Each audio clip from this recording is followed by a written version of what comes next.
एक बार लेकर के ओम का उच्चारण करें।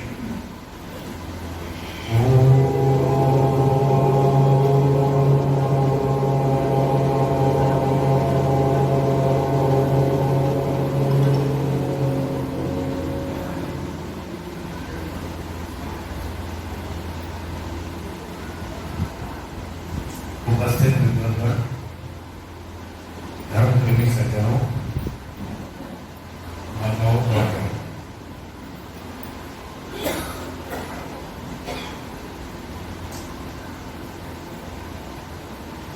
मनुष्य जीवन बहुत मूल्यवान है।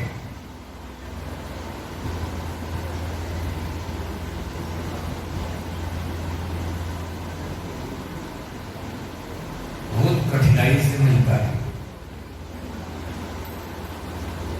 संसार में लाखों योनियां हैं, लाखों प्रकार के जीव जंतु हैं। उनमें से मनुष्य केवल एक प्राणी है।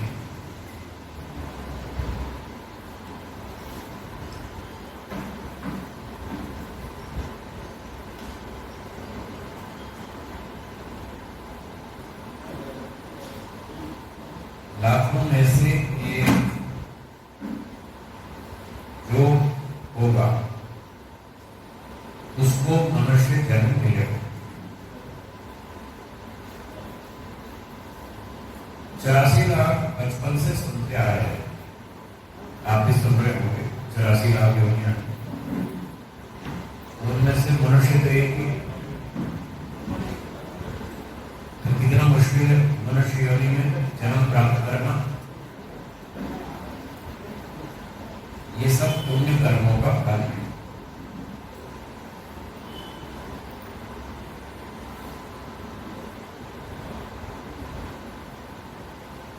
ऋषियों ने वेदों के आधार पर दो प्रकार के कर्म बताए। एक प्रकार के हैं निष्काम कर्म, हमसे बोली, और दूसरे हैं सकाम कर्म। दूसरे ऐसे दो प्रकार के कर्म। ये सकाम कर्मों के 3 भेद कर दिए। बोलिए, शुभ कर्म, अशुभ कर्म, मिश्रित कर्म। तो अब कुल मिला के 4 प्रकार के हो गए। 1 निष्काम कर्म, 3 सकाम कर्म, शुभ अशुभ मिश्रित। निष्काम कर्म होते हैं योगियों के, जिनको ऊंचा तत्व ज्ञान हो जाए वो निष्काम कर्म करते हैं। और बाकी सांसारिक लोग 3 प्रकार के सकाम कर्म करते हैं। एक में से कुछ भी। ये सकाम और निष्काम का क्या मतलब? सकाम का अर्थ है जब कोई व्यक्ति कुछ कर्म करता है तो उसके मन में कुछ न कुछ फल प्राप्ति की इच्छा होती है कि मैं जो काम करूंगा मुझे इसके बदले में क्या मिलेगा। कोई धन मिलेगा, सम्मान मिलेगा, कोई प्रतिष्ठा मिलेगी, कोई ऊंचा पद मिलेगा। थोड़ा आगे आगे पीछे जगह कम पड़ रही है,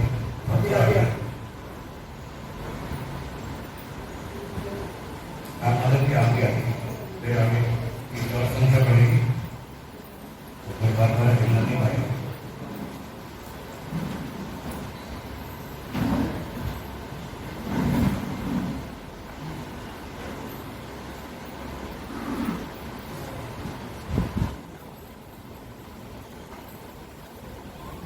जब कोई व्यक्ति कुछ कर्म करता है तो उसके मन में कुछ ना कुछ फल की इच्छा होती है। बिना फल की इच्छा के कोई कर्म नहीं करता। कुछ लोगों ने ये भ्रांति करा रखी है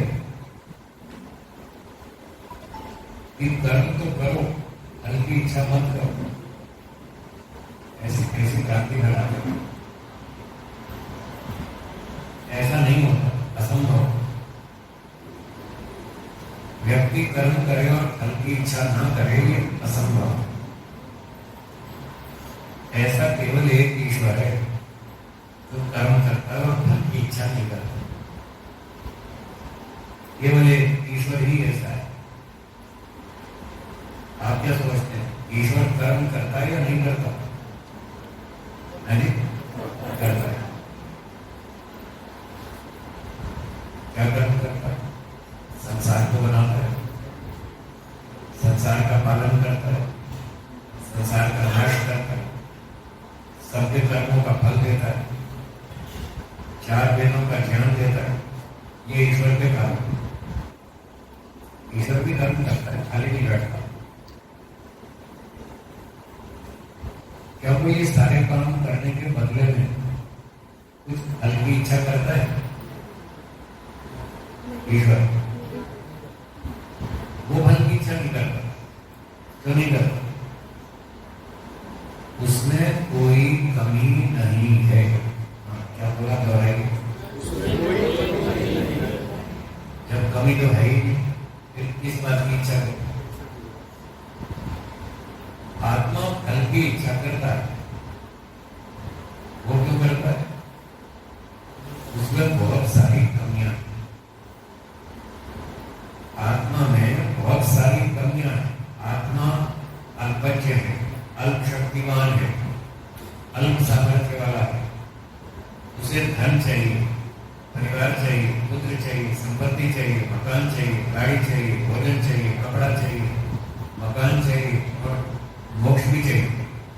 उसके पास ये कुछ नहीं।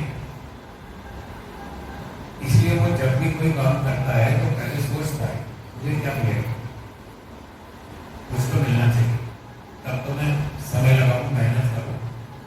अगर मुझे कोई फल नहीं मिलेगा तो मैं कोई काम नहीं करूं। इसलिए आत्मा कभी भी फल की इच्छा के बिना कोई कर्म नहीं करता। कर्म बाद में करता है, पहले सोचता है मुझे फल क्या मिलेगा। फल की तो पहले सोचता है, फल की इच्छा कैसे छोड़ दे? हम तो झूठ बोलते हो। तो जब वो कर्म करता है तो फल की इच्छा पहले से करता है, सोचता है मुझे क्या फल मिलेगा। जब उसको सांसारिक सुख फल की इच्छा होती, धन मिलेगा, सम्मान मिलेगा, पद मिलेगा, प्रतिष्ठा मिलेगी, आदि कोई भौतिक सांसारिक सुख मिलेगा, इस इच्छा से जब कर्म करता है तो उसको बोलेंगे सकाम कर्म। क्या बोलेंगे? सकाम। ये सकाम की परिभाषा ये महर्षि दयानंद जी ने लिखी। ऋग्वेद आदि भाष्य भूमिका पुस्तक में ये उन्होंने परिभाषा लिखी, वही सुना। मैं अपनी कोई बात नहीं कहता, अपनी कहता नहीं, दूसरे की सुनता है। ठीक है, अपनी कहता नहीं, दूसरे की सुनता नहीं। ऋषियों की कहता, आप ऋषियों की बात सुनाओ, 10 बार सुने, खूब सुने। अपने घर की सुनाओगे तो नहीं सुने, ना मैं सुनाऊंगा ना आप सुनाओ। मैं भी प्रमाण नहीं, आप भी प्रमाण नहीं। ऋषि लोग प्रमाण होते, वेदों की बात प्रामाणिक होती। तो वेद की बात कहिए, ऋषियों की बात कहिए, खूब सुनो और उत्तर भी दो। तो महर्षि दयानंद जी ने ये बात लिखी है कि जब व्यक्ति सांसारिक सुख की कामना से कर्म करता है उसको सकाम कर्म कहते हैं। अगर मोक्ष सुख की इच्छा करके कर्म करता है तो उसको निष्काम कर्म कहते हैं। हाँ, जब मोक्ष की इच्छा से कर्म करता है तो क्या कहेंगे? ये परिभाषा है निष्काम। लोग समझते हैं निष्काम का मतलब जिसमें कोई कामना ना हो। ये झूठ है, ये झूठ है। जीवात्मा पर ऐसा अर्थ लागू नहीं होगा क्योंकि उसमें बहुत सारी कमियां हैं। वो अपनी कमियां पूरी करना चाहता है, इसलिए पहले सोचता है मुझे क्या मिलेगा, अगर मुझे कुछ फायदा है तो मैं काम करूं।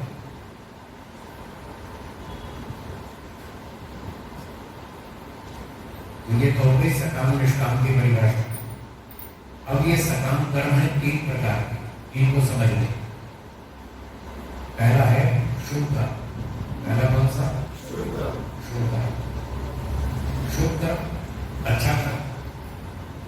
अच्छा कर्म कौन सा? जिससे हमको भी फायदा है, दूसरे को। जिस कर्म से हमारा भी सुख बढ़े, दूसरे का भी सुख बढ़े, वो शुभ कर्म। और लोग ईश्वर बताएगा कौन सा कर्म। और आप तो बहुत सी गलतियां करते रहते हैं, इसलिए हम अपनी इच्छा से निर्धारण नहीं कर सकते ये कौन सा कर्म अच्छा है, कौन सा बुरा है। हमें अधिकार नहीं है। कुछ लोग कहते हैं कि ये तो अपने मन की बात है, आपको शराब पीना अच्छा नहीं लगता, हमको अच्छा लगता है, आपके लिए अच्छा नहीं है, हमारे लिए अच्छा है। ऐसा नहीं, आपको कानून बनाने का अधिकार नहीं है। कानून तो संसद बनाएगी, विधानसभा बनाएगी या ईश्वर बनाएगा। कानून बनाने का अधिकार तो राजा को। आपका काम है कानून को समझना और उसका पालन करना, ये प्रजा का काम।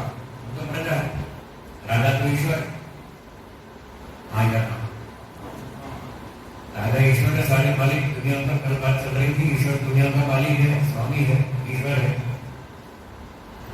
तो कानून तो ईश्वर बताएगा, वो बताएगा ये अच्छा काम है, ये बुरा काम है, ये कर लो, ये मत करो। तो जो ईश्वर कहे अच्छा काम है, कर लो। रोशन अच्छा काम है, शुभ कर्म है, जिसमें अपना भी सुख बढ़े, दूसरे का भी सुख बढ़े, वो अच्छा काम है, शुभ कर्म। जैसे यज्ञ करना, उदाहरण यज्ञ करना, दान देना, सेवा करना, परोपकार करना, प्राणियों की रक्षा करना, शाकाहारी भोजन खाना, दूसरों को अच्छी सलाह देना, ये सारे अच्छे काम, शुभ कर्म। यदि ये शुभ कर्म इस उद्देश्य से किए जाते हैं कि मुझे इसके बदले में सांसारिक धन, सम्मान, सुख, प्रतिष्ठा आदि मिलेगा, इस भावना से किए जाए तो ये सकाम कर्म और शुभ कर्म। यही के यही शुभ कर्म, सकाम कर्म, निष्काम कर्म भी बन सकते हैं। शुभ कर्म, सकाम और निष्काम कर्म वही होता है, सिर्फ भावना बदल जाती है। भावना के बदल जाने से कर्म की श्रेणी बदल जाती है। जैसे उदाहरण, एक सैनिक ने बंदूक उठाई और 4 शत्रु बॉर्डर पे मार दिए। सैनिक की भावना अच्छी है या खराब है? अच्छी है। और उसने जो कर्म किया, 4 दुश्मन मार दिए, देश की रक्षा की, तो उसकी क्रिया कैसी हुई? परिणाम अच्छा हुआ या खराब हुआ? अच्छा हुआ, दोनों अच्छे। इसलिए ये शुभ कर्म, जहां दोनों अच्छे हों, भावना भी और क्रिया का परिणाम भी, जहां दोनों अच्छे हों, वो शुभ कर्म। शुभ कर्म समझ में आया? दोनों चीज अच्छी होनी चाहिए। कौन सी दो? भावना और क्रिया का परिणाम, जहां दोनों अच्छे होंगे वो शुभ कर्म। सैनिक की भावना अच्छी है और उसकी क्रिया का परिणाम भी अच्छा है, देश की रक्षा होगी, तो इसको शुभ कर्म कहते हैं। इसलिए 26 जनवरी को राष्ट्रपति जी सैनिकों को इनाम देते हैं। हाँ या ना? अब यही कर्म, भावना बदल जाने से कर्म भी बदल जाएगा। जैसे एक आतंकवादी ने बंदूक उठाई और 4 नागरिक मार दिए, उसकी क्रिया भी वैसी है, 4 नागरिक मारे, 4 मनुष्य। सैनिक ने भी 4 मनुष्य मारे, क्रिया तो दोनों की एक जैसी है। लेकिन सैनिक ने जो क्रिया की उसका परिणाम अच्छा हुआ, देश की रक्षा हुई। आतंकवादी ने जो क्रिया की उसका परिणाम अच्छा हुआ या बुरा हुआ? बुरा हुआ। आतंकवादी की भावना अच्छी थी या बुरी थी? दोनों बुरी थी, इसलिए अशुभ कर्म। जहां दोनों बुरे हो वो अशुभ कर्म। बोलिए, जहां दोनों बुरे हो वो अशुभ कर्म, जहां दोनों अच्छे हो वो शुभ कर्म। अब मोटे तौर पर क्रिया दोनों की एक जैसी है। सैनिक ने भी 4 मनुष्य मारे, आतंकवादी ने भी 4 मनुष्य मारे। देखने में क्रिया दोनों की एक सी है, लेकिन दोनों की क्रिया में भावना का भेद है, भावना का अंतर है, इसलिए कर्म बदल गया। एक का शुभ कर्म, एक का अशुभ कर्म। तो जब कर्म का निर्णय किया जाता है तो दोनों चीजों को देखना चाहिए, क्रिया का परिणाम कैसा हुआ और उस क्रिया को करने की भावना कैसी थी, दोनों को देखना, तब जाके निर्णय होगा कि यह कर्म कैसा रहा, और जैसा कर्म होगा वैसा फल मिलेगा। शुभ कर्म है तो इनाम मिलेगा, अशुभ कर्म है तो दंड मिलेगा। सैनिक को इनाम दिया जाता है और आतंकवादी को दंड। ठीक, तो ये उदाहरण था जिसमें ये पता चला कि भावना से कर्म बदल जाता है, उसकी कैटेगरी श्रेणी बदल जाती है। अच्छा, अब इसी बात को ध्यान में रखते हुए सकाम कर्म भी निष्काम कर्म बन सकता है। पीछे से जो भावना है वो बदलनी पड़ेगी। यदि भावना बदल जाए तो परिणाम तो कर्म भी बदल जाए। एक व्यक्ति ने वेद प्रवचन किया, वेद का प्रचार किया, प्रवचन किया, अच्छा काम, उसकी भावना भी अच्छी है, लोगों को लाभ मिलना चाहिए, वेदों का ज्ञान मिलना चाहिए, और उसने जो प्रवचन किया उससे लोगों को लाभ भी हुआ, उनका ज्ञान शुद्ध हो गया, भ्रांतियां दूर हो गई, संशय दूर हो गया, तो क्रिया का परिणाम अच्छा रहा। भावना भी अच्छी है, लोगों को लाभ हो, भावना भी अच्छी है, परिणाम भी अच्छा है, ये शुभ कर्म, वेद प्रचार करना शुभ कर्म। अब यदि ये वेद प्रचार इस भावना से किया जाए कि मुझे इसके बदले में धन मिलेगा, सम्मान मिलेगा, प्रतिष्ठा होगी, देश विदेश तक लोग मुझे पहचानेंगे, फोटो में, अखबार में फोटो छपे, टीवी में न्यूज आए, मुझे मान सम्मान मिलेगा, इस भावना से यदि किया जाए यही कर्म, तो ये कौन सा होगा, सकाम या निष्काम? ये सकाम कर्म होगा। और यही वेद प्रचार यदि इस भाव से किया जाए कि मुझे इसका फल मोक्ष चाहिए और कुछ नहीं चाहिए, मुझे धन सम्मान की इच्छा नहीं है, मुझे तो मोक्ष की इच्छा है, इसीलिए काम कर रहा हूं, तो यही वेद प्रचार निष्काम हो जाए। ऐसे भावना बदलने से कर्म बदलता है, उसकी कैटेगरी बदल जाती है, कर्म एक ही होगा और उसका श्रेणी कैटेगरी बदल जाएगी। अब कौन किस भावना से कर्म करता है वो हर व्यक्ति जानता है, वो स्वयं जानता है किस भावना से कर रहा है, या तो ईश्वर जानता है या वो जानता है। बाहर के लोग भी कभी कभी फिर परीक्षण कर करके वो भी समझ जाते हैं, बाद में तो वो भी समझ जाते हैं, पर शुरू में पता नहीं चलता कौन व्यक्ति के मन में क्या भावना, बाद में धीरे धीरे समझ में आती है। तो यहाँ तक बात हो गई सकाम कर्म और निष्काम कर्म की। एक ही कर्म सकाम भी हो सकता है, निष्काम भी हो सकता है, वो करने वाले की भावना पर आधारित है कि वो किस भावना से कर्म कर रहा है। अच्छा, अब सकाम कर्म में 3 प्रकार थे, जिसमें से एक था शुभ कर्म।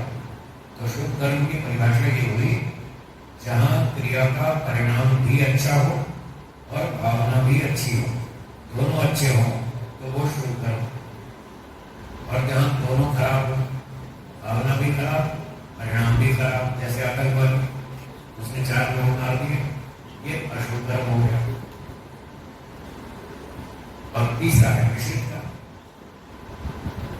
मिश्रित का मतलब मिला जुला, मिक्स, कुछ अच्छाई कुछ बुराई, दोनों मिक्स। जहां अच्छाई बुराई दोनों मिक्स हो जाएंगे उसका नाम मिश्रित कर्म है। एक बच्चे को कहा जाओ बेटा बाजार से बेसन ले आओ, घर पे अतिथि मेहमान आने वाले हैं, उनके लिए पकौड़े बनाने जाओ बाजार से बेसन ले आओ। बच्चे ने कहा मैं तो खेलने जा रहा हूँ, मेरा खेलने का टाइम हो गया, मैं 3 घंटे से पढ़ रहा हूँ, मेरा खेलने का टाइम है, मैं नहीं लाता बेसन, यहाँ लाओ। तो उसके पिताजी ने उसको लगाई थोड़ी,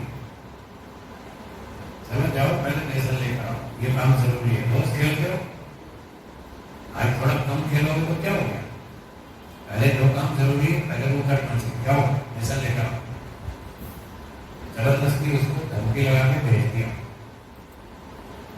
चला नहीं बच्चा, रोते रोते जा रहा है, दुखी हो रहा है, तेरा खेलने का टाइम है, तुझे खेलने नहीं जाएगा, काम पे लगा दिया। तो वो पैसा लेकर आया, तो काम तो ठीक किया, अच्छा ही किया, पैसा लेकर आया मेहमानों के लिए, इसका परिणाम तो अच्छा ही है, मेहमानों को पकौड़े खाने को मिले, लेकिन दुखी होकर गया, मन में कोड़ते कोड़ते गाली देते देते गया, कैसे करोगे काम भी, खेलने के टाइम कोई काम बताते, ऐसे दुखी होकर के काम किया उसने। तो उसकी भावना अच्छी नहीं है, क्रिया अच्छी हुई, भावना में गड़बड़ आ गई, तो इसको बोलेंगे मिश्रित कर्म। क्या बोलेंगे? मिश्रित कर्म। क्रिया परिणाम अच्छा और भावना अच्छी नहीं। एक पुस्तक प्रकाशक जो पुस्तकें छापता है, वो पब्लिशर, उसने कहा इस एक वर्ष में मैं 10 नई पुस्तकें छापकर जनता को पढ़ने के लिए दूंगा। कितनी पुस्तक? एक और उसका पड़ोसी था, दूसरा, वो भी पुस्तक छापता था, उसने सुन लिया ये 10 छापेगा, वो कंपटीशन में था, उसने कहा ये 10 छापेगा, मैं 15 छापूंगा, मुझे इसकी नाक काटनी, मुझे इसको डाउन करना, मुझे अपने आप को ऊंचा दिखाना, मैं इससे कम थोड़े, ये 10 छापेगा, 15 छापूंगा। इसकी भावना कैसी है? अच्छी या खराब? भावना खराब। और क्रिया तो उसने कर डाली, 10 किताब उसने छापी, 15 इसने छापी, जनता को तो फायदा हो, 25 किताब मिली, पढ़ने को नहीं, जनता को लाभ हुआ या नहीं? तो जिसने 15 पुस्तक छापी उसकी क्रिया तो अच्छी थी, 15 पुस्तक छापी, जनता को लाभ हुआ, और उसकी भावना कैसी थी? खराब। तो ये मिश्रित कर्म, क्रिया परिणाम अच्छा लेकिन भावना अच्छी नहीं, द्वेष की भावना, तो ऐसे कर्मों को मिश्रित कर्म कहेंगे। अब मैंने 4 उदाहरण बता दिए, निष्काम कर्म का भी और सकाम, शुभ, अशुभ, मिश्रित। अब इन परिभाषाओं से आप अपना अपना हिसाब दे लीजिएगा, दिन भर आप जो कर्म करते हैं कौन सा करते हैं, कहाँ शुभ कर्म करते हैं, कहाँ अशुभ कर्म करते हैं, कहाँ मिश्रित करते हैं, आप हिसाब दे लीजिए। फिर आप जैसा कर्म करते हैं वैसा फल मिलेगा। कर्म करने की आपकी स्वतंत्रता, आपकी छूट, जो चाहे वैसा करें, फल में छूट नहीं, फल को फिर भोगना पड़ेगा, जैसा कर्म करेंगे वैसा फल भोगना पड़ेगा। कर्म करने में आत्मा स्वतंत्र है, फल भोगने में परतंत्र है। कल हमने स्वतंत्रता की बात कही थी, कर्म करने में आत्मा स्वतंत्र है। स्वतंत्र के अर्थ 2 बताए थे, एक तो ये बताया था अपनी इच्छा से काम करना, और दूसरा अपनी बुद्धि से काम करना। दूसरा, आप अपनी इच्छा से काम करते, हाँ या ना? अपनी बुद्धि से काम करते, जो आपको ठीक लगता है वो करते, चाहे वो ठीक हो या ना हो, वो अलग बात, पर आपको अच्छा लगता है, आपको ठीक लगता है, इसलिए आप करते हैं।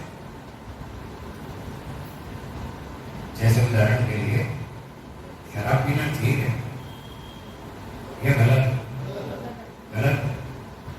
जो लोग पी रहे हैं उनको पीनी चाहिए, फिर भी पी रहे, उनसे पूछो भाई आप शराब क्यों पीते? और शराब का इसलिए पीते, हमारी इच्छा भी नहीं,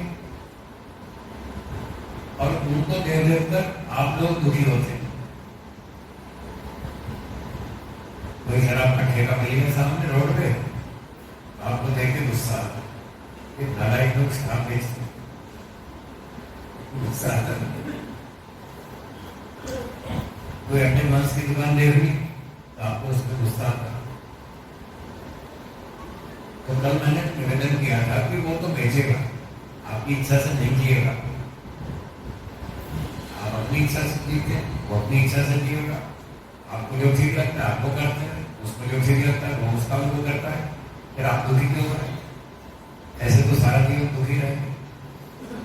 कभी अंडे की दुकान देख के दुखी होंगे, कभी मांस की दुकान देख के दुखी होंगे, कभी शराब की दुकान देख के दुखी होंगे, किसी बीड़ी सिगरेट पीने वाले को देखकर दुखी होंगे, सारा जीवन दुखी रहे। मैं ये नहीं कहना चाहता कि वो ठीक कर रहा है, मेरी बात को ध्यान से सुने, समझे मैं क्या कहना चाहता हूँ। वो गलत कर रहा है, मैं भी मान रहा हूँ। अंडे खा रहा है, मांस खा रहा है, शराब पी रहा है, बीड़ी पी रहा है, सिगरेट पी रहा है, जुआ खेल रहा है, वो सब गलत है, नहीं करना चाहिए, मैं भी मानता हूँ। पर मैं दुखी नहीं होता, बस मैं ये कहना चाहता हूँ, आप भी दुखी ना हो, ये कहना चाहता हूँ। गलत तो गलत ही है, उसको रोकना भी चाहिए, बताना भी चाहिए, समझाना भी चाहिए, और जहाँ जहाँ कानून के विरुद्ध हो, कानून की भी सहायता लेनी चाहिए, उसको रोकने के लिए प्रयास भी करना चाहिए, पर दुखी नहीं होना चाहिए। बस मैं इतना पॉइंट कहना चाहता हूँ। लोग हम बात दुखी होते रहते हैं, उनको वो बात में बताना चाहता हूँ, दुखी मत हो, काम करो, दुखी मत हो।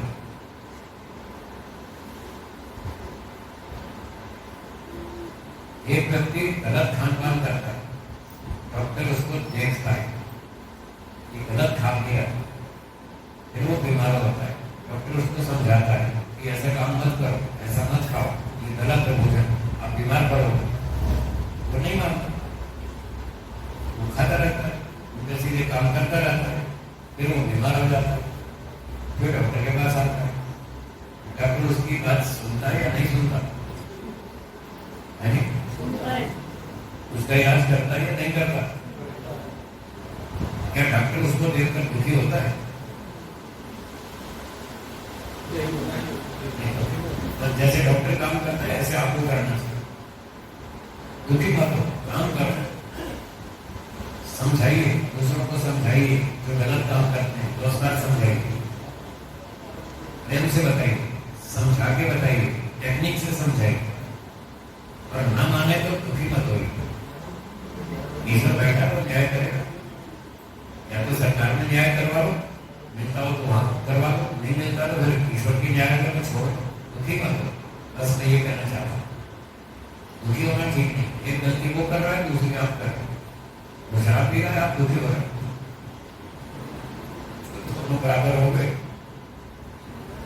वो शराब पीने की गलती कर रहा है और उसको देखकर आप दुखी हो रहे हैं, आप भी तो गलती कर रहे हैं, दुखी आप क्यों हो रहे हैं? तो व्यक्ति कर्म करने में स्वतंत्र है, वो अपनी इच्छा से, अपनी बुद्धि से कर्म करता है। तो कल दो बात बताई थी, जो कोई व्यक्ति गलत काम करता है तो आपके मन में प्रश्न होता है, ये ऐसा क्यों करता है? इसका उत्तर दिया था, क्योंकि उसकी इच्छा है, इसलिए करता है। आप भी तो कई कई जगह पे कठोर करते हैं, या ना करते हैं ना, क्यों करते हैं? आपकी इच्छा है, इसलिए करते हैं। जब आप अपनी इच्छा से गलतियां करते हैं तो उसको भी इच्छा में गलती करने का अधिकार है, वो भी कर रहा है, दंड तो दोनों को मिलेगा, आपको भी और उसको, सबको मिलेगा। माफी किसी को नहीं, दंड तो सबको मिलेगा, पर कर तो सकता है, करने का तो अधिकार न छीनो। जब भगवान भी उसका हाथ नहीं पकड़ रहा तो आप कैसे पकड़ सकते? भगवान भी समझा के छोड़ देता है। क्या भगवान गलती करने वाले को समझाता है या नहीं समझाता?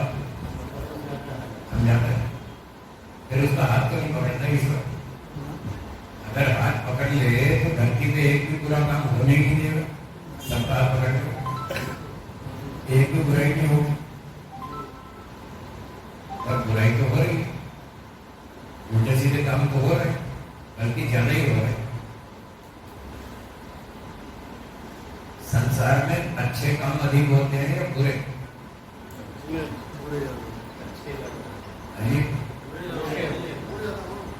कोई अच्छे करा तो बुरे करा, बुरे ज्यादा होते हैं, ये उत्तर सही। अगर अच्छे अधिक होते, अच्छे कर्म अधिक होते तो अच्छे कर्म से मनुष्य बनता है या पशु पक्षी कीड़ा मकोड़ा? अच्छे कर्म से कौन सा फल मिलेगा? मनुष्य। और बुरे करने से कीड़े मकोड़े। आप बताइए, संसार में मनुष्य कीड़े या कीड़े मकोड़े? इससे क्या सिद्ध हुआ? कैसे कर्म अधिक हो रहे?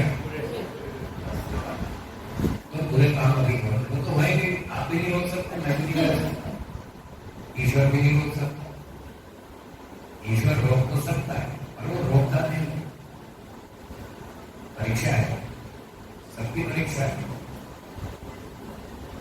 जब विद्यार्थी स्कूल कॉलेज में परीक्षा देता है और वो गलत उत्तर लिख रहा हो तो क्या परीक्षक उसका हाथ पकड़ लेता है? किंतु मैं गलत उत्तर नहीं लिखने दूंगा, ऐसा तो नहीं करता। तो ईश्वर कैसे हाथ पकड़ गया? ये तो परीक्षा है, सही लिखो गलत लिखो जो भी लिखो। विद्यार्थी स्वतंत्र है, कुछ भी उत्तर लिखना नहीं। ईश्वर भी परीक्षा ले रहा है, स्कूल भी परीक्षा ले रहा है, पर दोनों की परीक्षा में कुछ कुछ अंतर भी है, कुछ कुछ समानता है, कुछ कुछ अंतर है।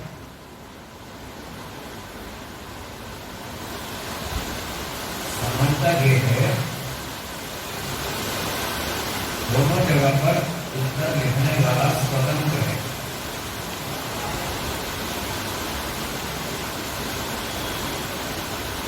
ईश्वर जो परीक्षा ले रहा है उसमें भी हम परीक्षा दे रहे हैं, हम स्वतंत्र हैं। सही उत्तर लिखे या गलत लिखे जो भी लिखे हमें पूरी छूट है। और विद्यार्थी जो स्कूल की परीक्षा देता है वो भी स्वतंत्र है, ठीक उत्तर लिखे चाहे गलत लिखे उसमें छूट है। अब अंतर क्या है दूसरों? जब विद्यार्थी स्कूल में गलत उत्तर लिखता है परीक्षा देने वाला, तब वहां घूमने वाला परीक्षक देख लेता है ये गलत लिख रहा है, फिर भी उसको बताता नहीं कि तो गलत लिख रहे हो, ठीक कर लो, ऐसे बताता नहीं, बताता ईश्वर तो शासक बताता है कि तुम गलत कर रहे हो, ठीक कर लो। ये अंतर है। स्कूल की परीक्षा में 3 घंटे की परीक्षा हो यदि तो 1 घंटे बाद नंबर नहीं मिलते। 3 घंटा पूरा हो जाएगा उसके बाद नंबर दिए जाए, बीच में नंबर नहीं मिलते। जीवन की परीक्षा में ईश्वर बीच बीच में भी नंबर देता रहता है, साथ साथ रिजल्ट भी देता रहता है बीच बीच में। एक आदमी ने 20 साल सिगरेट पी, उसके फेफड़े खराब कर दिए, साथ साथ दंड। अभी तो परीक्षा पूरी हुई नहीं, अभी तो बीच बीच में साथ साथ दंड मिलता रहता है, इनाम भी मिलता है। एक ने व्यायाम शुरू किया, 2 साल व्यायाम किया, टाइम टेबल ठीक कर लिया, खाना पीना ठीक कर लिया, 2 साल में उसका शरीर भगवान हो गया। आया ना, देखो साथ साथ भी फल देगा और आगे भी देगा, पर साथ साथ भी फल देता रहेगा। स्कूल की परीक्षा में साथ साथ फल नहीं मिलता, बाद में मिलता है 1 साल 3 घंटे के बाद। तो कुछ कुछ अंतर भी, उस अंतर को भी समझे, और कुछ समानता भी है। उत्तर लेने की पूरी छूट है दोनों जगह पर, हमको भी और विद्यार्थी को। तो यदि ईश्वर गलत काम करते समय हाथ पकड़ लेता तो सबका हाथ पकड़ेगा और एक भी गलती किसी को करने ही नहीं देगा। यदि स्कूल का परीक्षक भी विद्यार्थी का हाथ पकड़ ले और कहे तो मैं गलत उत्तर नहीं लिखने दूंगा, तो फिर परीक्षा देने का कोई मतलब है क्या? बेकार आएगी परीक्षा। यही तो परीक्षा है, यही तो देखना है कि आपने क्या समझा, इतना पाठ समझा, यही तो चेक करना, इसीलिए तो आपको छूट दीजिए पर दो लिखना। तो ऐसे ही ईश्वर यदि पाप करने वाले का हाथ पकड़ ले तो ये संसार बनाने का कोई अर्थ नहीं है, व्यर्थ है। क्यों बनाए संसार जब आपको छूट ही नहीं गलत काम करने की? तो फिर बनाने का मतलब क्या? सबको सीधे ही पास कर लो, सबको सीधा मोक्ष में डालो, फिर संसार की परीक्षा लेने की जरूरत नहीं है अगर ईश्वर को रोकना है तो। परंतु ईश्वर किसी का हाथ रोकता नहीं, बस सूचना दे देता है। ये उसकी दया है, उसकी कृपा है, जो हमको साथ साथ बताता रहता है ये काम गलत है, ये मत करो, ये अच्छा है, ये करो। तो हर समय 24 घंटे हर व्यक्ति को ईश्वर बताता है, अंदर से मन में सूचना देता है। जब कोई व्यक्ति गलत काम करता है, अशुभ कर्म करता है, चोरी, झूठ, छल, कपट, धोखा, अन्याय, स्मगलिंग, ब्लैक मार्केटिंग, डकैती, लूटमार, हत्याएं, अपहरण, ये सारे पाप कर्म जो वेदों में बता रखे, ये सारे गलत काम। जब कोई व्यक्ति ऐसे गलत काम करता है तो ईश्वर उसके मन में सूचना देता है। भय, शंका, लज्जा, ये 3 प्रकार की अनुभूतियां होती मन में। ये ईश्वर की ओर से तत्काल सूचना है कि ऐसा काम मत करो। ये उसकी सहायता है हमारे लिए, उसकी कृपा है, दया है। अब वो जो बुद्धिमान लोग होते हैं, संस्कारी लोग होते हैं, वो ईश्वर की इस सूचना पर ध्यान देते हैं, सावधान हो जाते हैं और गलती करने से बच जाते हैं। वो गलती नहीं करते, स्वतंत्र है, चाहे तो कर सकते हैं। और उनके अच्छे संस्कार, उनके संस्कार अच्छे हैं, बुद्धि अच्छी है, विचार अच्छे हैं, इच्छाएं बढ़िया हैं, इसलिए वो ईश्वर की बात मान लेते हैं और वो गलती नहीं करते, वो बुराई से बच जाते हैं।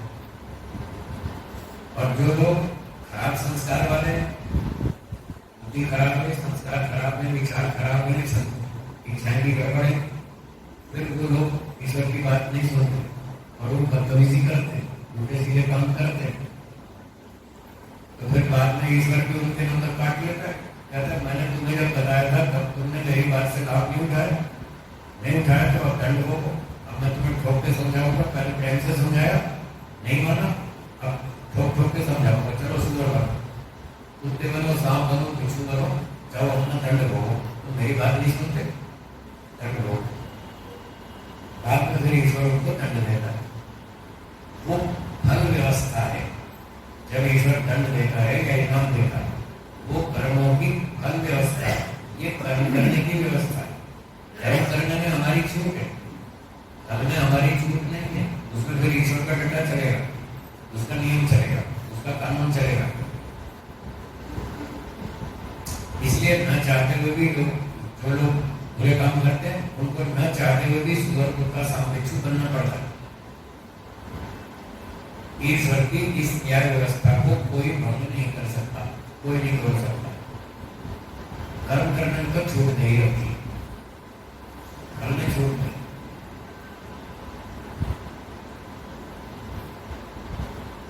तो ये सकाम कर्म हो गए, निष्काम कर्म हो गए, इनकी परिभाषा हो गई।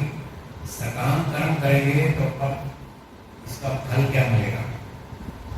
फल मिलेगा जाति आयु भोग। क्या फल मिलेगा? ये 3 फल मिलेंगे। सकाम कर्मों का फल जाति आयु भोग और निष्काम कर्म का फल मोक्ष। निष्काम कर्म का फल क्या? मोक्ष। आपकी इच्छा है, कर्म करने में आप स्वतंत्र हैं। सकाम कर्म करेंगे, जाति आयु भोग, संसार में कर्म मिलेगा। निष्काम कर्म करेंगे, मोक्ष मिलेगा। जो फल चाहिए, आपकी इच्छा है, वैसा कर्म करें। न्याय का नियम है, जैसा कर्म वैसा फल। सकाम कर्म तो संसार में जन्म लो, निष्काम कर्म तो मोक्ष में जाओ। कल मैंने मोक्ष की बात छेड़ी थी। मोक्ष में 100% सुख मिलता है, 100% दुख छूट जाता है। और पूछा था, क्या आप 100% सुख प्राप्त करना चाहते हैं? हाँ। क्या आप 100% दुख से छूटना चाहते हैं? हाँ। तो मतलब आप मोक्ष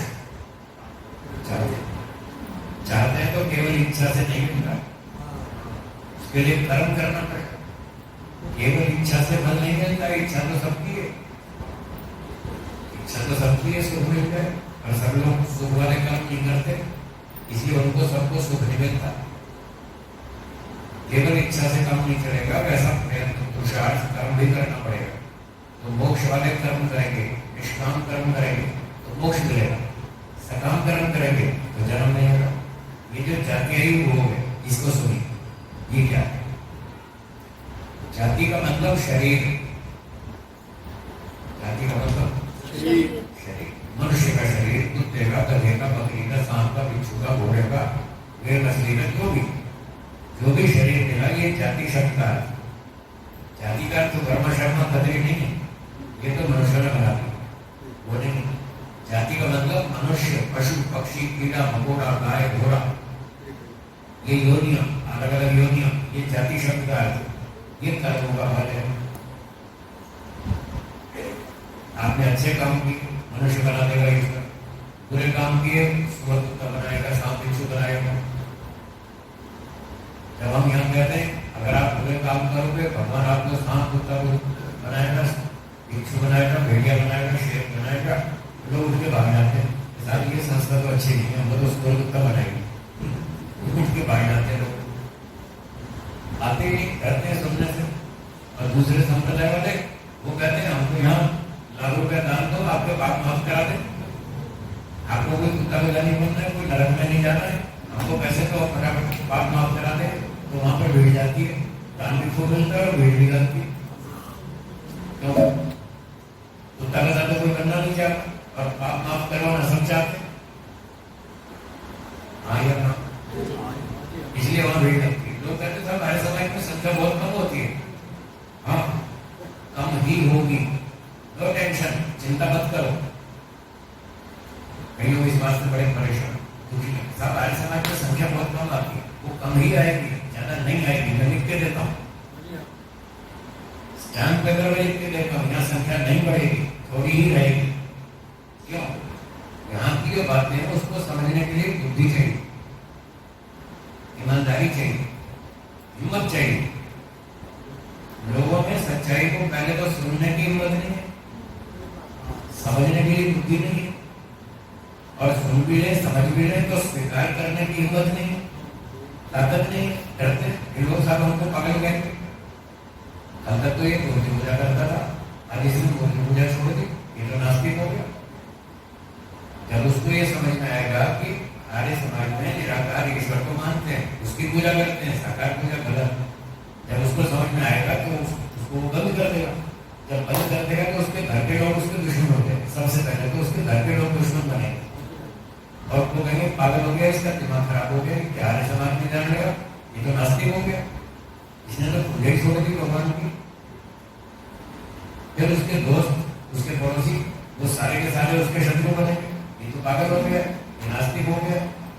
अब इतनी हिम्मत नहीं है लोगों में ये बात सुनने की, ये लोग मुझे पागल कहें, मुझे नास्तिक कहें, इतनी हिम्मत नहीं। इसलिए यहाँ पर लोग आगे आते हैं, थोड़े से आते हैं हिम्मत वाले। ये जो सारे बैठे हैं हिम्मत वाले लोग जो यहाँ बैठे मेरे सामने, ये बुद्धिशाली है, समझते बात को, वही आ गए, जिसको नहीं आएगी वो भाग जाए, या तो आई बैठी है भाग जाए। तो ये टेंशन ना करें कि हमारे समाज में संख्या कम होती है, कोई बात नहीं, कम ही रहेगी।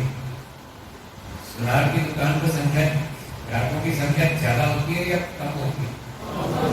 और सब्जी की दुकान पर और सुबह से शाम तक भीड़ नहीं रहती। सब्जी की दुकान पर जितने ग्राहक होते हैं उतने ग्राहक क्या आप सुनार की दुकान पर खड़े कर सकते हैं? नहीं कर सकते। तो वहां तो सब्जी बिकती है, सस्ता माल, इसलिए वहां भीड़ लगती है। यहाँ तो 24 कैरेट गोल्ड खराब हो, तो यहाँ ग्राहक तो थोड़े ही होंगे ना। तो इस बात से बुद्धि ना रहे, यहाँ संख्या कम होती है। सच्चाई को समझे, उसका लाभ उठाए। आप तो लाभ उठाओ, वो नहीं समझते ना सही। 10 साल बाद उनको समझ में आएगी, 20 साल बाद समझ आएगी, जब भी आएगी। तो मैं ये कह रहा था कि कर्म करने में हम स्वतंत्र हैं, फल देने में ईश्वर स्वतंत्र है। फल उसके कानून से चलेगा, कर्म हमारी मर्जी से चलेगा। विद्यार्थी उत्तर लिखने में स्वतंत्र है, जब जो नंबर मिलेंगे वो उसके उत्तर लिखे हुए के आधार पर मिलेंगे। परीक्षक अपनी मनमानी नहीं करेगा। अगर परीक्षक ईमानदार है तो बेईमानी नहीं करेगा, वो ठीक नंबर देगा। संसारी परीक्षक तो कभी कभी कोई बेईमान हो भी जाता है, मनुष्य गलतियां कर लेते हो। क्या ईश्वर भी बेईमानी करता है? ईश्वर भी रिश्वत लेता है, वहां से बारिश चलती है, तो ये ध्यान रखें। ईश्वर के न्यायालय में न सिफारिश चलेगी, न बेईमानी चलती है, न रिश्वत चलती है। वहां ऐसा कोई गड़बड़ नहीं है, वहां तो ठीक न्याय होगा। अच्छे कर्म का अच्छा फल, बुरे कर्म का बुरा फल। इसलिए ईश्वर फल का व्यवस्थापक है, फल व्यवस्था उसके अधीन, कर्म करना हमारा। तो जो अच्छे कर्म करेगा ईश्वर उसको जाति कौन सी?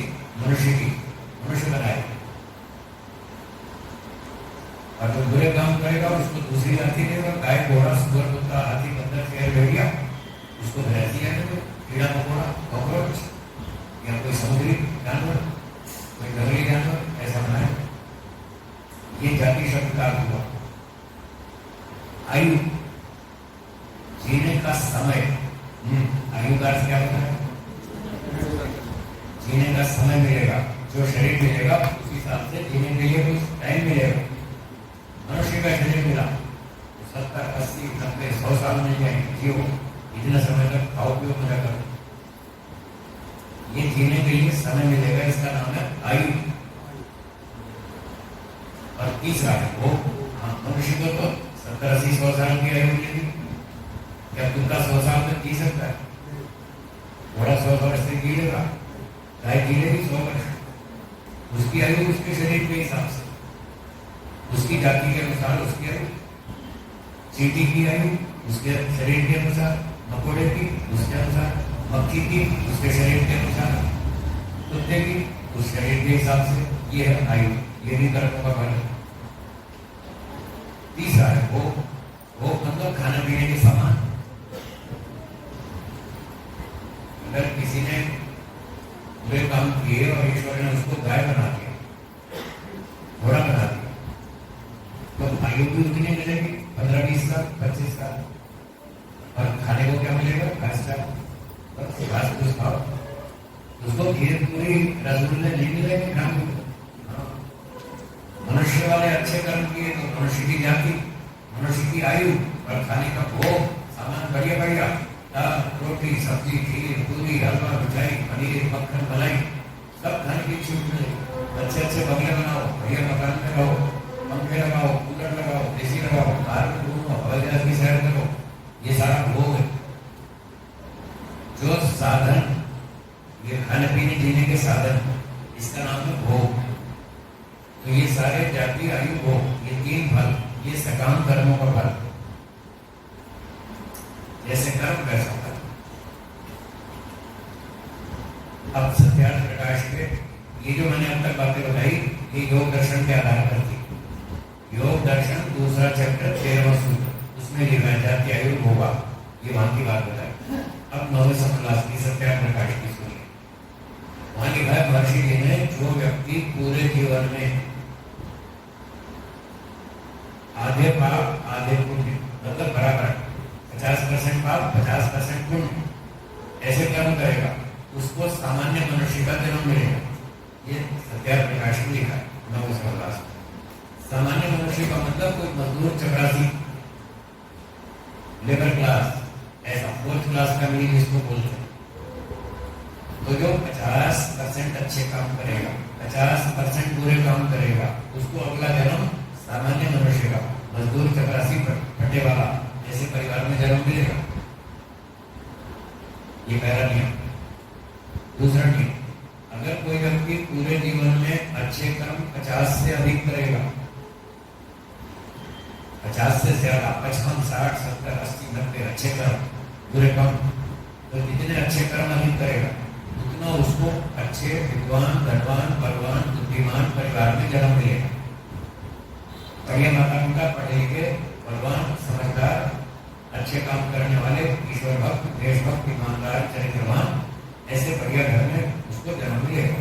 और सारी सुविधाएं अच्छी अच्छी मिलेगी, शरीर भी ठीक होगा, स्वस्थ होगा, और आयु भी अच्छी मिलेगी, खाने पीने के साधन भी अच्छे होंगे। ये फल मिलेगा अगर अच्छे कर्म 50 से अधिक हैं। तीसरा नियम, अगर बुरे कर्म 50 से अधिक कर दिए, 60%, 70, 80% पाप किए पूरे जीवन में, और पुण्य कम किए 20-30%, तो जब पाप अधिक होगा तो फिर नीचे जाना पड़ेगा।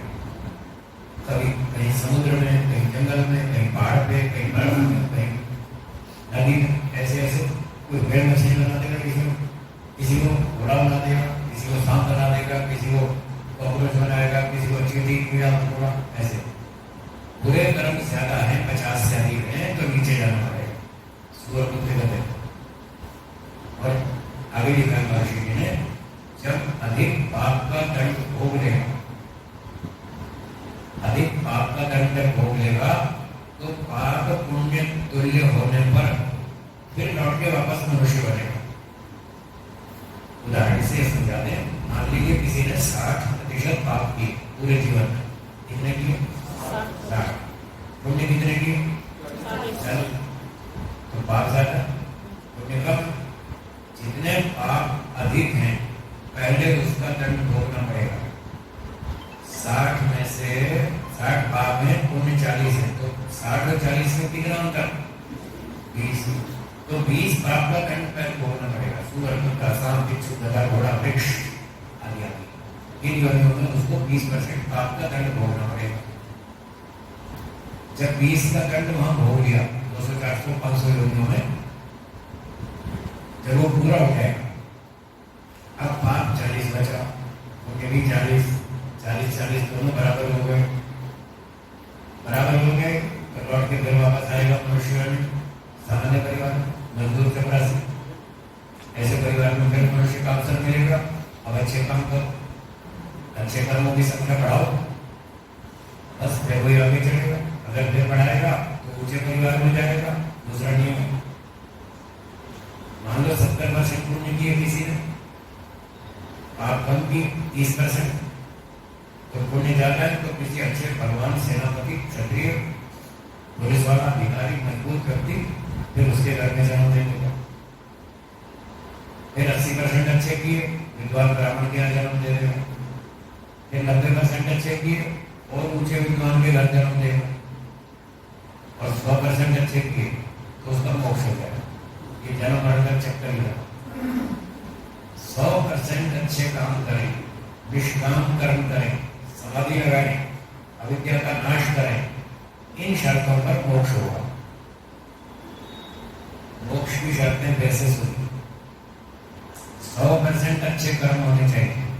100 का मतलब जानबूझकर गड़बड़ नहीं करना। क्या बोला? अनजाने में गलती हो जाती है, वो तो कोई बात नहीं, सबसे होती है। दंड तो उसका भी मिलेगा, अनजाने में गलती हुई उसका भी दंड मिलेगा। माफी नहीं है, दंड तो मिलेगा, कम मिलेगा, थोड़ा मिलेगा, लेकिन दंड जरूर मिलेगा, आपके खाते में जमा हो जाएगा। जानबूझकर गलती नहीं कर रहे तो फिर आपके सारे काम अच्छे हो जाएंगे, शुभ कर्म होंगे, और फिर उसके साथ साथ निष्काम भावना से करने होंगे, वो निष्काम कर्म बन जाएगा। ये निष्काम कर्म तब होगा जब आपको वैराग्य हो। कब होगा निष्काम कर्म? जब वैराग्य होगा तब निष्काम कर्म होगा। यदि राग द्वेष है तो सकाम कर्म होगा, वैराग्य से निष्काम कर्म होगा। अब वैराग्य कब होगा? जब आप वेदों को पढ़ेंगे, शास्त्रों को पढ़ेंगे, वेद आदि शास्त्र पढ़ेंगे, तब आपका ज्ञान शुद्ध होगा। ज्ञान शुद्ध होगा उसको बोलेंगे तत्व ज्ञान। क्या बोलेंगे? तत्व ज्ञान होगा तो उससे वैराग्य उत्पन्न होगा। वैराग्य उत्पन्न होगा तो निष्काम कर्म करेंगे। वैराग्य उत्पन्न होगा तो समाधि लगाएंगे। समाधि लगाएंगे तो ईश्वर से और ज्ञान मिलेगा। वो जो और ज्ञान मिलेगा उससे फिर इन राग द्वेष अविद्या काम क्रोध लोभ इन सबका नाश कर देंगे। ये सबका नाश हो जाएगा, फिर आपका मोक्ष हो जाएगा। ये मोक्ष की शर्त है, इसके बिना किसी का भी नहीं होगा, ना आपका ना मेरा, किसी का नहीं होगा। सबको यही करना। एक बात और करूं, फिर शब्द का समाधान शुरू करें। कुछ लोग ये मानते हैं कि घर में रहते रहते गृहस्थ आश्रम से डायरेक्ट मोक्ष हो जाएगा। ऐसा कुछ लोग मानते हैं, हाँ या ना? ये बात ठीक है या गलत? गलत। घर में बैठे बैठे किसी का मोक्ष नहीं होगा। गृहस्थ आश्रम से किसी का मोक्ष नहीं होगा।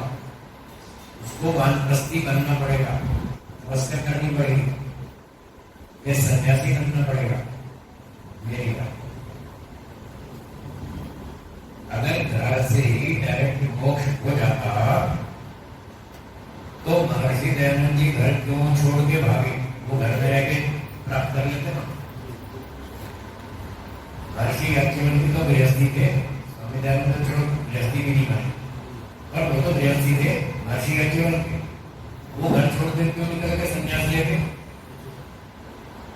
अगर दो ही आश्रम से मोक्ष हो जाता, ब्रह्मचर्य और गृहस्थ, उसके बाद मोक्ष, अगर ऐसा संभव होता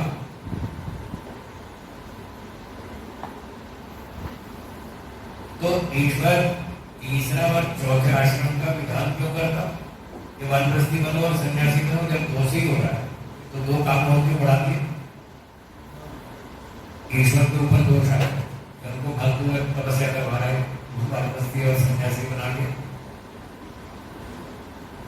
जब ईश्वर ने बनाया तो क्या ईश्वर गलत बोलता है? ईश्वर कोई गलत संविधान बनाता है क्या? जब ईश्वर ने कहा कि 4 पूरे करो आश्रम तब जाके मोक्ष होगा, तो ये लोग झूठ बोलते हैं। उनके बैकाई में बता, जो लोग कहते हैं गृहस्थी का डायरेक्ट मोक्ष हो जाएगा, झूठ बोलते हैं। किसी का मोक्ष नहीं होने वाला घर में रहकर। क्या मोक्ष प्राप्ति के लिए अविद्या का नाश करना जरूरी है? राग द्वेष मोह माया छूटनी चाहिए। क्या घर में रहकर राग द्वेष मोह माया छूट सकती है? कैसे छूट? सोचते पहले काम का आंख बंद करके जो मन में आप बोलते रहते। हर गृहस्थ में रहकर किसी की मोह माया नहीं छूटती, किसी का राग द्वेष पुत्र परिवार धन संपत्ति से नहीं छूटता, घर में रहकर नहीं छूटता। इसलिए तीसरा आश्रम बनाया, वानप्रस्थ जाओ, वहां तपस्या करो, साधना करो, शास्त्र पढ़ो, तत्व ज्ञान पैदा करो, वैराग्य उत्पन्न करो, समाधि लगाओ, फिर संन्यास लो, फिर परोपकार करो, विचार करो, जो आपने सीखा दूसरों को सिखाओ, तब जाके मोक्ष मिलता है, तब जाके अविद्या का नाश होता है, उसके बिना नहीं होगा।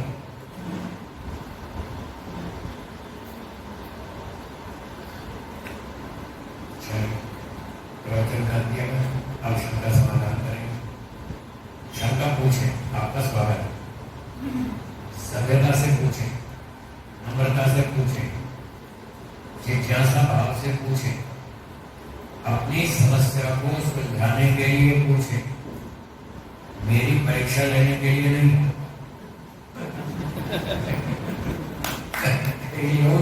मेरी परीक्षा लेने के लिए सवाल पूछते, देखिए मुंह कराता के लिए मेरी परीक्षा मत लीजिए। मैं परीक्षा देने से डरता नहीं हूँ, पर आपको नुकसान होगा इसलिए मना करता। मेरी तो रोज ही परीक्षा होती, मैं जहाँ भी जाता हूँ शब्द के शंका समाधान करता हूँ। लोग शंका पूछते हैं, मैं उत्तर देता हूँ, तो मेरी तो परीक्षा हर रोज होती, मैं तो डरता नहीं। और जो प्रश्न आता है उत्तर उसका उत्तर दे देता हूँ, करने का नहीं, मैं गारंटी नहीं लेता। आपके सब प्रश्नों का उत्तर दूंगा, इस बात की कोई गारंटी नहीं लेता। उत्तर आएगा तो बता दूंगा, नहीं आता तो नहीं। इसलिए मुझे कोई शर्म नहीं आती बताने में, साहब मुझे उत्तर नहीं मालूम, नहीं मालूम तो नहीं मालूम। झूठ नहीं बोलूंगा, धोखा नहीं दूंगा, धोखा नहीं दूंगा, झूठ नहीं दूंगा, झूठ नहीं बोलूंगा, मूर्ख नहीं बनाऊंगा। पर एक गारंटी आपको तो दें। हाँ जी, शंका पूछने वालों, ये मैंने आपको गारंटी दी, धोखा नहीं दूंगा, झूठ नहीं बोलूंगा, मूर्ख नहीं बनाऊंगा। उत्तर आता है तो बताऊंगा, नहीं आता तो नहीं बताऊंगा। पर एक गारंटी आप भी दो कि आप झगड़ा नहीं करेंगे। कई लोग झगड़े में उतर हट जाते, नहीं साहब ऐसा नहीं। अरे भाई ऐसा नहीं है, ऐसा नहीं है, ऐसा है तो फिर आपको पता ही था ऐसा है या वैसा है। जब आपको सही उत्तर मालूम था तो आपने प्रश्न पूछा ही क्यों? मतलब आप मेरी परीक्षा लेना चाहते, आपको परीक्षा लेने के लिए नहीं बुलाया, अपनी समस्या सुलझाने के लिए बुलाया। आपकी कोई समस्या हो तो बताइए, मुझे समाधान पता है तो बता दूंगा, नहीं पता तो नहीं, आगे और सीखूंगा, फिर कभी समझ में आएगा फिर बता दूंगा। तो आप मेहरबानी करके मुझसे झगड़ा नहीं करेंगे, हाँ या ना?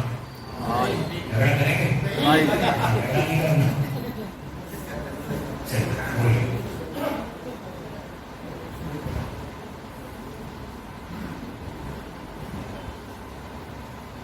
स्वामी जी, मेरे कुछ क्वेश्चन है, आपके सुनना, संभाषण सुनना जी जी जी। आपने कहा कि 50% पे मानव का जन्म होता है, ठीक? तो जबकि आत्मा अनंत रूप से जुड़ गई, तो उसका प्रतिशत का आकलन कैसे होगा 50%? उसी से जुड़ा हुआ कोई प्रश्न है? पहले एक उत्तर सुनिए जी। एक जन्म में जितने कर्म करता है व्यक्ति, उसकी बात कही ना। इस जन्म में, एक जन्म में जो आपने जितने कर्म किए उसमें से यदि 50% अच्छे हैं तो आपको अगला जन्म मनुष्य का मिल जाएगा, एक जन्म जी अभी तो पीछे वाले थोड़ा थोड़ा जुड़ते रहेंगे। जी इस जन्म में कुछ कर्म पीछे जमा हो जाएंगे जी और पीछे जो स्टॉक में है उनमें से कुछ कर्म इन कर्मों के साथ मिल जाएंगे, ऐसे मिलकर के फल देंगे। पर टोटल आपके 50% अच्छे होने चाहिए इस जन्म के, तब अगला जन्म डिसाइड होगा। तो उसी से जुड़ा प्रश्न है, बोलिए। जो लिंग का आधार है, मानव जीवन में लिंग का आधार है, हाँ, वो कितने पाप और पुण्य के अंतर होता है? मतलब आप ये पूछ रहे हैं कि पुल्लिंग स्त्री वही ना, जी किस कर्म से पुरुष बनता है, किस कर्म से स्त्री बनती है, जी जी ये पूछ रहे हैं। जी जी तो ऐसा कहीं मेरे पढ़ने में आया नहीं अभी तक शास्त्र में कि ऐसे कर्म करेंगे तो पुरुष बनेंगे, ऐसे करेंगे तो स्त्री बनेंगे, उसका कोई प्रमाण अब तक मिला नहीं। जी जी जी। चलिए तीसरा प्रश्न है, जैसे आपने कहा कि चारों आश्रम प्राप्त करने के पश्चात ही मोक्ष की प्राप्ति है, और आपने दो कर्मों का वर्णन किया, काम का और निष्काम का। ठीक है। यदि गृहस्थ में, क्योंकि आजकल की जिस हिसाब से व्यवस्था है उसमें जो है वो कर्मचर्या का पालन भी नहीं हो पाया, गृहस्थ भी पूर्णतः नहीं हो पाया। दूर रखें। जी जी जी। तो ये कहूंगा कि अगर गृहस्थ आश्रम में ही निष्काम कर्म किए जाए तो क्या मोक्ष संभव नहीं है? गृहस्थ में निष्काम कर्म कर ही नहीं सकता, क्योंकि निष्काम कर्म के लिए वैराग्य चाहिए जी। और वैराग्य तो गृहस्थ में होता नहीं, वहाँ तो राग द्वेष होता है, मोह माया होती है। तो मोह माया है तो सकाम कर्म ही करेगा, निष्काम कर ही नहीं पाएगा, 2-4% करेगा, ज्यादा नहीं कर पाएगा। जी इसलिए वहां पर रहकर ना तो निष्काम कर्म कर सकता व्यक्ति ज्यादा, ना उसको पूरा तत्व ज्ञान हो सकता, ना उसको समाधि प्राप्त हो सकती, ना उसकी अविद्या का नाश हो सकता। तो मुक्ति वाली जो शर्तें हैं वो गृहस्थ में रह के पूरी नहीं हो सकती, इसलिए उसको वानप्रस्थ में जाना पड़ेगा। केवल इच्छा से फल नहीं मिलता है, कर्म भी करना पड़ता है। यानी मतलब है संन्यास में आने में समय और उत्तरदायित्व, गृहस्थ में उत्तरदायित्व ज्यादा होता है, उत्तरदायित्व से छुटकारा होगा और समय मिलेगा, जिम्मेदारी पूरी हो गई, अब दूसरी जिम्मेदारी आ गई, मोक्ष की तैयारी करो, समाज सेवा करो। जिम्मेदारी तो संन्यास में भी है जी। हाँ, ऐसा नहीं समझना कि गृहस्थियों में तो बहुत जिम्मेदारी है, सन्यासी ऐसे मुफ्त में घूम रहे हैं, ऐसा नहीं है। सन्यासियों के ऊपर बहुत भारी जिम्मेदारी है, गृहस्थियों से भी ज्यादा बड़ी जिम्मेदारी है। लोगों की अविद्या का नाश करना, अपनी और सबकी, दूसरों की अविद्या का नाश करना, ये छोटा काम। 4 बच्चे पालना ठीक है, भारी काम, पर इससे ज्यादा भारी है देश भर में घूमना, एक एक को समझाना, एक एक की अविद्या का नाश करना, एक एक को सही रास्ता बताना, ये भी भारी जिम्मेदारी है। तो वो सन्यासी को करनी पड़ती है, और वो ये ईमानदारी से करेगा तब उसकी अविद्या का नाश होगा, अविद्या का नाश होगा तो मोक्ष मिलेगा। मोक्ष इतना सस्ता नहीं है, बहुत बहुत महंगा है, बहुत तपस्या करनी पड़ती है। वही जी, धन्यवाद। और जिसका प्रश्न स्वागत है। एक सज्जन जब प्रश्न कर रहे हैं, दूसरे ने प्रश्न करना तो निकट आ गया था कि समय बच जाए, वहाँ से आने में समय लगता है जी। बच हाँ जी, जाए। मेरा सवाल है, जो सन्यासी के जो कर्म है कौन कौन से हैं? सन्यासी के कर्म है निष्काम कर्म, अपना ध्यान समाधि लगाना, वेदों का अध्ययन करना और पढ़ाना, प्रचार करना, ये सन्यासी के काम। और रहते कहाँ हो? वो प्रचार करे, घूमता रहे। क्योंकि आजकल जो है, जैसे पहले तो था, महर्षि दयानंद जी के समय में क्या था कि हमारे जो आर्य लोग थे वो काफी थे, जो रहने खाने की व्यवस्था थी। अब दूसरे धर्मों के लोग, जैसे कि धर्म लोग ज्यादा है, तो संख्या कम होती जाएगी, आर्य लोगों की आप कैसे हो, वो समस्या होती है। मतलब आप ये पूछ रहे हैं कि सन्यासियों को कहाँ रहना चाहिए? हाँ, कितने दिन तक रुकना चाहिए? हाँ, ज्यादा दिन तक रुक सकते हैं, कितने दिन तक? महर्षि दयानंद जी ने लिखा है कि सन्यासी को कितने दिन रुकना चाहिए।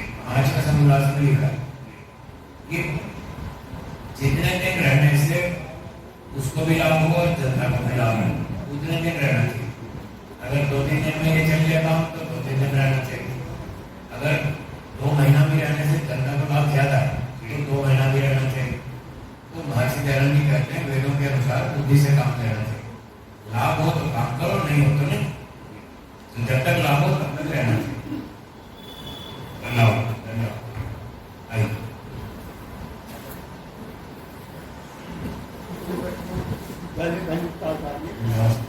आपके प्रार्थना है जी। कि भूकंप आ गया, हाँ जी इस वर्षा पर आदमी खत्म होगा, हाँ क्या कोई व्यक्ति बचा, क्या उनकी मौत हुई, क्या साथ ही साथ तो मेरा प्रश्न है, क्या उनकी साथ की मौत हुई है, कोई व्यक्ति बचता है? ना बहुत वहाँ निश्चित नहीं है। भूकंप में मरे, आंधी में मरे, रोग के मरे, बाढ़ में मरे, आग से मरे, कोई भी मरना निश्चित नहीं है। किसी की मौत वहाँ लिखी हुई नहीं है। ये दुर्घटना है, तो दुर्घटना में कोई निश्चित थोड़ी होता है कौन मरेगा कौन बचेगा। तो संयोग की बात, जो लपेट में आ गया वो बाहर जाएगा, जो नहीं आएगा बच गया। तो उनकी मौत हुई थी, वही क्या ना लिखी हुई नहीं, बस संयोग है, दुर्घटना भी लपेट में आ गया तो ठीक है, हो गई? ये संयोग की बात है, लिखा हुआ नहीं।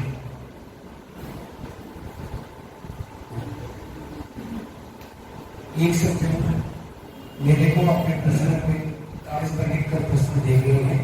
मैं उनसे निवेदन करता हूँ कि वो कृपया इन प्रश्नों को अपने आप रखें, क्योंकि ये परीक्षा केंद्र नहीं, प्रशिक्षण केंद्र है। आपको बात करने का साहस भी बढ़ेगा आपका। तो निवेदन है, आप आइए अपना प्रश्न कृपया अपने आप रखें। हाँ जी बोलिए। हाँ जी, मैंने पतंजलि का योग दर्शन पढ़ा, ठीक है 8 अंग है, ठीक है तो ये योग नियम वगैरह जो है तो समझ में आ रहा, ठीक है और धारणा भी समझ में आ रहा। ठीक है। बाकी जब ध्यान का टप्पा है तो उसमें कुछ बातें ऐसे लिखी हुई जो शंका बन रही है। क्या बताइए? जैसे जिस वस्तु में धारणा की जाए उसी वस्तु का ध्यान किया जाए, ऐसा कौन सी पुस्तक पढ़ी आपने?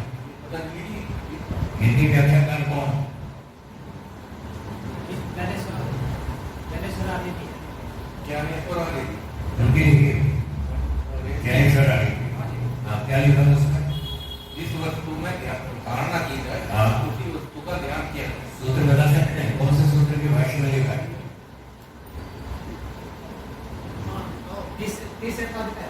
तीसरे पाद का त्रयम् एकत्र संयम, ये सूत्र है। वो ध्यान की परिभाषा नहीं है। ध्यान की परिभाषा तो है तत्र प्रत्यय एकतानता ध्यान, ये है ध्यान की परिभाषा। वो तो संयम की परिभाषा, ये प्रश्न गलत बोल रहे, वो ध्यान की परिभाषा नहीं है, वो तो संयम की परिभाषा है। संयम की परिभाषा ठीक है, एक ही वस्तु में धारण ध्यान समाधि तीनों काम करो तो महर्षि पतंजलि कह रहे हैं, वो ठीक है। ध्यान अलग चीज है। ध्यान का मतलब है जिस वस्तु का आप चिंतन करेंगे, लगातार चिंतन करेंगे, उसका नाम है ध्यान। और ध्यान किसका करना? ईश्वर का। तत्र प्रत्यय एकतानता ध्यान, जहां आपने धारणा बनाई, तत्र मन को यहाँ बनाई, तो यहाँ मन को टिकाकर फिर ईश्वर का ध्यान करते रहे, ईश्वर का विचार लगातार करते रहे, बीच में सांसारिक विचार न आए, इसका मतलब है ध्यान। ये है ध्यान की परिभाषा, इसमें कोई समस्या नहीं। ठीक है? स्वामी जी, हाँ जी बोलिए। ध्यान निर्विषय होना, ये सूत्र किसका? सांख्य दर्शन, कपिल मुनि। इसमें और जो अभी आपने बताया कोई अंतर है अंतर क्या? व्यवहार मानों में आपने पढ़ा होगा, विद्यार्थी आचार्य के सम्मुख नीचे बैठे, ऊपर ऊंचे आसन पे ना बैठे, लिखा है। तो ये दो बातें, एक है नीचे बैठे, दूसरा ऊपर ना बैठे, एक पॉजिटिव एक नेगेटिव। तो योग दर्शन में तत्र प्रत्यय एकतानता ध्यान, ईश्वर का विचार लगातार बना रहे, ये पॉजिटिव ध्यान की परिभाषा। एक ही विचार लगातार बना रहे। और सांख्य में कहा कि सांसारिक विचार बीच में न आए, वो नेगेटिव है, ये पॉजिटिव है। एक सिक्के की दो साइड होती है, तो एक साइड योग दर्शन में, दूसरी साइड सांख्य, कोई विरोध नहीं। वो कह रहे हैं सांसारिक विचार मत उठाओ, ये सांख्य है। ध्यान निर्विषय मना, सांसारिक विषय को बीच में मत लाओ। और वो कह रहे हैं ईश्वर का चिंतन करो, कोई विरोध नहीं। ठीक, हाँ और कोई? मैं ये पूछ रहा हूँ, मनुष्य की आयु निश्चित, माइक थोड़ा दूर रखें। मनुष्य की आयु निश्चित है या नहीं? परमात्मा में एक मनुष्य को कितनी आयु देगा? निश्चित भी है, अनिश्चित भी है। मरने का दिन निश्चित नहीं है, आयु निश्चित है। निश्चित है। हाँ, पर वो आगे पीछे सरका सकते हैं, उसको आगे पीछे कर सकते हैं। जैसे सुनिए, एक व्यक्ति ने पिछले जन्म में कर्म किए, उन कर्मों से ईश्वर ने उसको इतनी शक्ति भर दी कि वो 80 साल तक धीरे धीरे खर्च कर ले। ठीक है, कब तक? कितने साल? 80। ये तो निश्चित हो गई। वो पिछले कर्म 10,000 है, तो 10,000 को नाप तोड़ के तो भर देगा ना, तो नाप तोड़ के उसको 80 साल दे दिए भाई जी। अब बीच में ट्रक ने उसको छोड़ दिया 32 साल में, 30 साल में, तो मर जाएगा। तो ये कम हो गई उसकी, ये कम भी हो सकती है।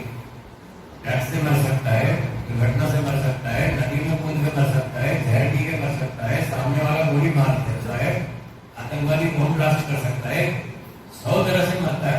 ये सब अकाल मृत्यु, एक्सीडेंटल डेथ, ये आयुर्वेद में लिखा है। तो मरने का दिन कोई निश्चित नहीं है, कोई भी कभी भी कहीं भी मर सकता है।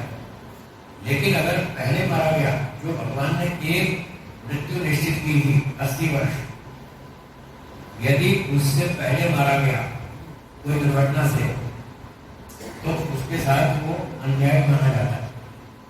मान लो ट्रक वाले ने मार दिया एक्सीडेंट में, तो उसकी आयु 30 वर्ष थी उस समय जब मर गया एक्सीडेंट में, तो 50 साल खो गए ना उसके जो 50 साल हो गए वो ईश्वर वापस दोबारा दे देगा। लेकिन मर तो सकता है, कभी भी मर सकता है, सावधानी रखिए। इसलिए तो लिखा है कि सावधानी से चले, दुर्घटना से बचे। अगर मरने का दिन निश्चित होता और उससे पहले मर ही नहीं सकते, तो आप सावधानी रखने की क्या जरूरत है?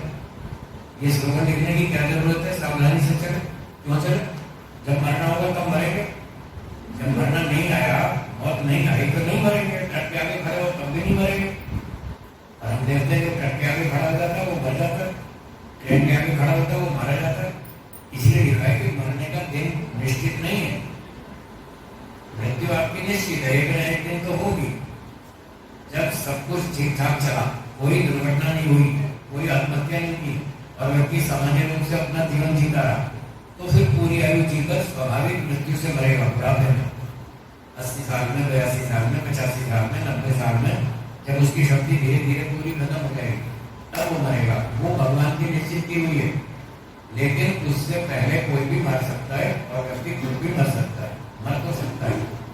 इसलिए मृत्यु का दिन निश्चित नहीं, मृत्यु निश्चित है। और अगली बात यह है कि जैसे आयु घट सकती है, ये तो दूसरे ने एक्सीडेंट ठोक दिया मारे, और व्यक्ति शराब सिगरेट पी के भी अपनी आयु बढ़ा सकता है, मुस्लिम भी कर सकता है।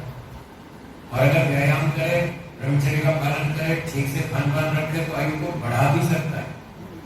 भगवान ने 80 साल तो दी पिछले जन्म के कर्मों से, अब उसने नए कर्म किए, व्यायाम किया, ब्रह्मचर्य का पालन किया, 20 साल और बढ़ा दे, 100 साल दिए। तो इसलिए मरने का दिन निश्चित नहीं है, वो घट भी सकता है, बढ़ भी सकता है। ठीक, चलो स्वामी जी, हाँ, 6 दर्शनों में से किसी एक दर्शन में प्रक्षेप भी है? कौन से? योग दर्शन, योग, न्याय भी है। अंतिम पाद में, हाँ, तीसरे चौथे में प्रक्षेप। उसे मान्यता जो 5 कसौटियों से सिद्ध नहीं होता वो प्रक्षेप है। कुल कितने पाद हैं इसे? 4 अनुमान से नहीं, पाद का गलत है, सूत्र कई सारे 25-30 हो गए, 40 अनुमान से कितने? हाँ 25-30 हो गए। न्याय दर्शन में भी मिलावट है, वहाँ जीवाने में तो सर्वव्यापक होता है, कहीं नहीं ऐसा है, तो वो गलत है। हाँ जी बोलिए। स्वामी जी नमस्ते। स्वामी मेरी शंका ये है कि संसार का श्रेष्ठतम कर्म कौन सा है, क्यों है? 2 प्रकार के कर्म, एक सांसारिक, एक आध्यात्मिक। सांसारिक कर्मों में यज्ञ करना सबसे उत्तम, अग्निहोत्र सबसे उत्तम, क्योंकि इससे वायु की शुद्धि होती है। मनुष्य को जीने के लिए सबसे पहले रोटी चाहिए, कपड़ा चाहिए, मकान चाहिए या शुद्ध वायु, वायु चाहिए पहले तो। हवन करने से शुद्ध वायु का दान दे रहे, तो इससे बढ़िया और क्या काम होगा? इसलिए सबसे बढ़िया, क्योंकि इससे हम मनुष्य की पहली जरूरत पूरी करते हैं। पहली जरूरत है शुद्ध वायु, तो ये जो करने से दूसरों को हम शुद्ध वायु का दान देते हैं, क्योंकि जीने के लिए सबसे पहली वस्तु है। इसलिए ये देखो सबसे उत्तम कर्म बताया।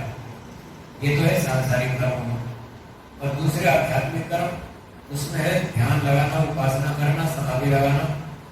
ये आध्यात्मिक कर्म में सबसे उत्तम, क्योंकि इससे मोक्ष की प्राप्ति होती है। मोक्ष सबसे बढ़िया कर्म। दूसरी शंका है स्वामी जी, हाँ, मेरी बुद्धि और मन में कोई आ गया कि मोक्ष का मार्ग ही श्रेष्ठ है। मोक्ष का रास्ता ही, योग का रास्ता ही श्रेष्ठ है। मोक्ष क्यों श्रेष्ठ है?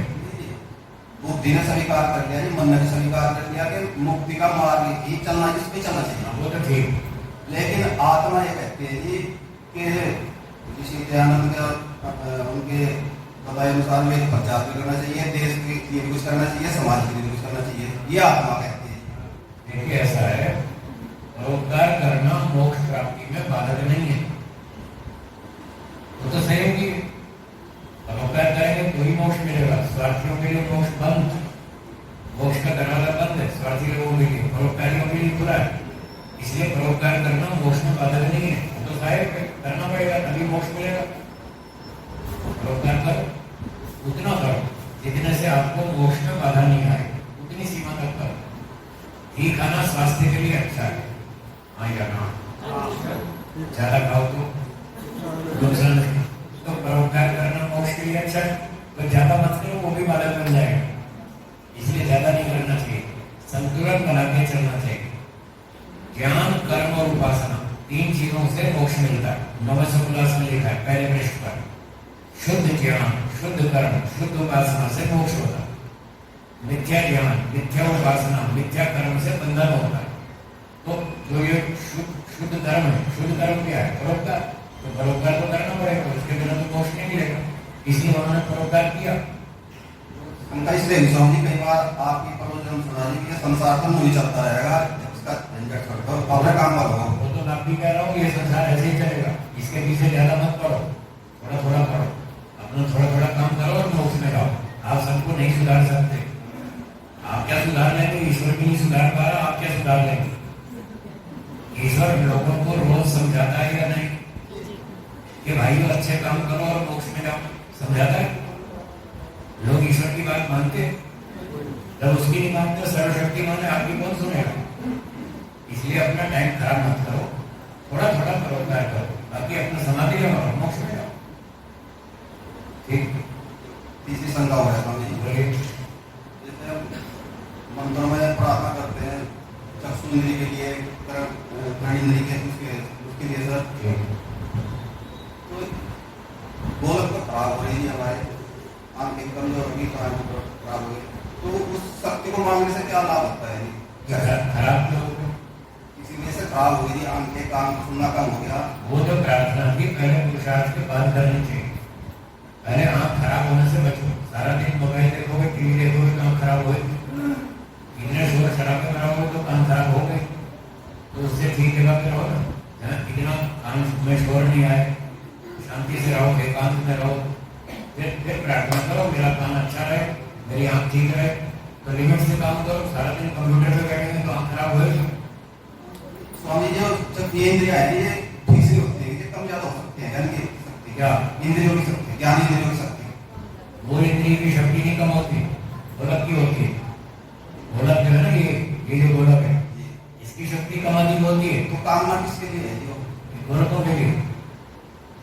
हमारे गोलक ठीक ठाक रहे, इंद्रिया मतलब इंद्रियों के गोलक ये ठीक है। इंद्रिय तो खराब होती नहीं, वो तो करोड़ों साल तक चलेगी, वो 10-5 साल में खराब नहीं होती। ये लास्ट हो रहे कर्मों का फल होता आयु जाति बाकी तो आयु जाति के साथ ऑटोमेटिक जुड़ी हुई है, वो अलग से क्यों कहेगा? जैसे मनुष्य की जाति है तो आयु तो उसकी लगभग है जो निश्चित है, वो भी तो काम से मिली, मुझमें थोड़ी मिली। जाति के साथ ही आएगी जो साथ आई ना, वही तो मैं भी कह रहा हूँ, साथ में आई। पर वो जाति अलग चीज है, आयु अलग चीज है, दो अलग अलग चीज है। उसके साथ में मिलती है ये ठीक है, फिर भी दो अलग अलग चीजें। आप पहले होटल में जाते थे ना ढाबे में, तो मेरे बचपन में मैं अपनी बात बता रहा हूँ, वहाँ ढाबे पर लिखा रहता था 25 पैसे की एक रोटी, दाल फ्री में। आपको साहब रोटी का मतलब दाल दे दो, फ्री दे देगा आपको, दाल तो फ्री में है ना, दाल का फ्री में है जब पहले रोटी खरीदोगे, बिना रोटी के फ्री में दाल नहीं मिलेगी, तो रोटी तो खरीदनी पड़ेगी ना, तो दाल उसके साथ मिल जाएगी। तो जाति तो आपके कर्म से मिलेगी, उसके साथ आयु भी मिलेगी। जैसे रोटी के साथ दाल फ्री में मिल रही है, तो आयु भी फ्री में मिल जाएगी, वो उस कर्म से ही मिल रही है। ऐसे बिल्कुल फ्री में नहीं है, कर्म करोगे तो ही मिलेगी। 3 चीज मिलेगी, जाति, आयु और भोग। आप 25 पैसे की एक रोटी खरीदो, दाल भी मिल जाएगी, एक प्याज भी दे देगा साथ, एक हरी मिर्च भी दे देगा, वो खरीद लेते, और पहले रोटी खरीदनी पड़ेगी, तभी 2 चीज खरीदनी पड़ेगी। ठीक है, धन्यवाद। नमस्ते। मम्मी जी, मेरी नजर लड़का है, नजर लड़का और नजर प्रश्न है। थोड़ा सीधा रखिए और माइक थोड़ा दूर रखिए। मेरी नजर लड़का है और नजर प्रश्न है। मुझे बोलते एक निवेदन है, आप जैसे विद्वान है, आप विद्वान है और भगवान की मान्यताएं हैं, तो उनके बारे में कुछ खुलासा करके समझा जिससे हमारा पूर्ण एवं गुणावस्था कारण तो हम उनके प्रति श्रद्धा बढ़ाए वाली। तो ये लोग यहाँ नहीं, अभी ये शंका समाधान का समय, यहाँ ये बात मत करिए। शंका वाले इसको शंका पूछने वो यहाँ बात। नमस्ते। नमस्ते। मेरा एक छोटा सा सवाल है, बोलिए।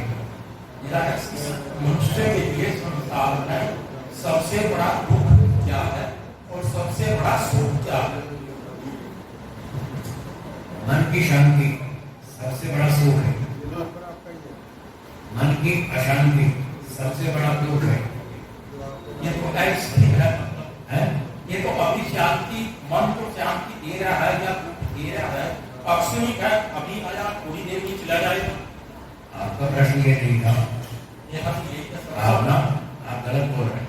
आपका प्रश्न था सबसे बड़ा सुख क्या है? हाँ, मैंने उसको उत्तर दिया, मन की शांति सबसे बड़ा सुख है। तो आपने पट्टी मारी, बदल दिया। मन तो मतलब अस्थिर है ना, आपने क्षणिक नाम पूछा था, मन शांति आप सुनो सकता है, आप अस्थिर है। मेरे को आप ये शब्द समाधान करने का डाले, मेरी बात सुनो, आप बोले जा रहे हैं। आपने जो प्रश्न पूछा मैंने उत्तर दिया। आपने पूछा सबसे बड़ा सुख कौन सा है, यही पूछा था ना? मैंने कहा मन की शांति। इन्होंने पूछा सबसे बड़ा दुख कौन सा है, मैंने कहा मन की अशांति। मैंने ठीक उत्तर दिया। अब फिर इन्होंने बात बदल दी, वो तो क्षणिक है, तो आपने क्षणिक और स्थायी का कब पूछा था? आपने क्षणिक का प्रश्न नहीं किया था, आपने ये पूछा था शांति सुख कौन सा बड़ा है, मैंने उसका उत्तर दिया। तो अगली बात पूछिए, वो तो बड़ा है भले, क्या ये क्षणिक है, ऐसे पूछना चाहिए ना। यही मन का तो है शांति, तो अक्षणिक का मैं एक अस्थायी शांति के बारे में बात कर रहा हूँ। स्थायी शांति मोक्ष में मिलती है। हाँ, मोक्ष और सुख, मोक्ष का मोक्ष और दुख संसार में जन्म लेगा, ये दुख है। जो जन्म लेगा तो मरना भी पड़ेगा, दुख तो बहुत सारे हैं। जब मोक्ष हो गया तो जन्म कहाँ हो गया? तब नहीं मिलेगा, दुख भी नहीं मिलेगा, जन्म भी नहीं मिलेगा, दुख भी, कोई भी दुख नहीं मिलेगा। कहने का मतलब यह है कि मृत्यु का दुख मुक्ति के लिए सबसे बड़ा दुख है। ठीक है, हाँ ऐसा करो, कोई बात चलेगा। मृत्यु का दुख बड़ा है, ठीक है, तो कोई बात चलेगा। नमस्ते। थोड़ा आगे आइए, तो किसी से लाइन बताइए। हाँ, यहाँ से बोलिए। स्वामी जी, मैं फेसबुक का आपकी पोस्ट बहुत पढ़ता हूँ। ठीक है। कई दिन तक के आपने फेसबुक का अपने लेख लिखे हैं, ये बहुत भूलिए मेरी समझ में आया है, मुझे बहुत अच्छा लगा है कि ये बहुत। लेकिन स्वामी जी, लोगों के अंदर अभी एक मुश्किल शंका है, वेद प्राण के बारे में भी लोगों की शंका है, क्योंकि कालहन संस्कार से लेकर अंतिम की संस्कार तक के सारे मंत्र वेद होते हैं। चतुर्वेद प्राण या कोई भी प्राण तो उसमें लोगों के अंदर शंका है कि गर्भाधान के मंत्र से कैसे हम कर रहे हो, वो तो इसी समय को होते हैं, पिछली सरकार के मंत्र उसमें होते हैं, तो उससे कैसे कर रहे हो, ये थोड़ी शंका है। आपकी शंका ये है कि पारायण यज्ञ करना चाहिए या नहीं? हाँ, ये है ना, तो मेरा उत्तर है नहीं करना चाहिए। ये एक बड़ी शंका है। बस हो गया समाधान। स्वामी जी हम रोज जब करते हैं, हाँ। उसमें 5 मंत्र वेदों के जैसा ऋग्वेद चल रहा है, आहुति मैं दे- मजे करता हूँ, आहुति देता। हाँ, मैं मजे करता हूँ, लेकिन लोग जबरदस्ती करते नहीं हो तो देखिए मैं फिर से बताता हूँ, लोग मानते हैं या नहीं मानते वो अलग बात है, सही क्या है और गलत क्या है वो अलग बात है। आपको सही समझ में आया, आप सही करते रहो, उनकी समझ में नहीं आया, वो नहीं मानेंगे आपकी बात, छोड़ दो, दुखी नहीं होना, झगड़ा नहीं करना, जिसको जो करना है करता रहे, पहले समझेगा तब करेगा हमारी बात। अब उसको समझ में नहीं आई तो वो नहीं मानेगा, कोई ना माने कोई बात नहीं, उसको करना है, आप झगड़ा मत करिए, दुखी मत करिए, अपना काम करते रहिए। धन्यवाद। आइए नमस्ते। अगले प्रश्नकर्ता पहले आ रहे हैं। मेरा सवाल है कि एक गांव में से 2 आदमी, एक ही गांव में 2 आदमी रहते हैं, हाँ हाँ और 47 का कदम पड़ा जी, ठीक है। और एक आदमी ने कम से कम 100 आदमी काटना, कुआरी डाले और कुत्ते, और उसका दूसरा जो गांव का आदमी, उसने सारी जिंदगी पुण्य कमाया, एक पीढ़ी को भी दुख नहीं किया, तो वो जो पुण्य कमाता रहा वो तो तड़पता मर जाता। और जिसने इतनी बड़ी हत्या करी वो आराम से बैठा बिठाया मौत पाई उसको। तो इसका उत्तर क्या है? इसका उत्तर ये है कि जिसने सारी जिंदगी अच्छे काम किए तो इसका फल अभी उसको आगे मिलेगा, और जो अब दुखी दुखी होकर मरा ये उसकी पिछली गलतियों का दंड है। आप तो अच्छे किए पर पहले तो गलतियां कुछ की होंगी जिसका फल अब मिला उसको, तो ये पिछली गलतियों का दंड है जो रोगी होकर परेशान होकर मरा, और अब अच्छे किए तो आगे अच्छा मिलेगा।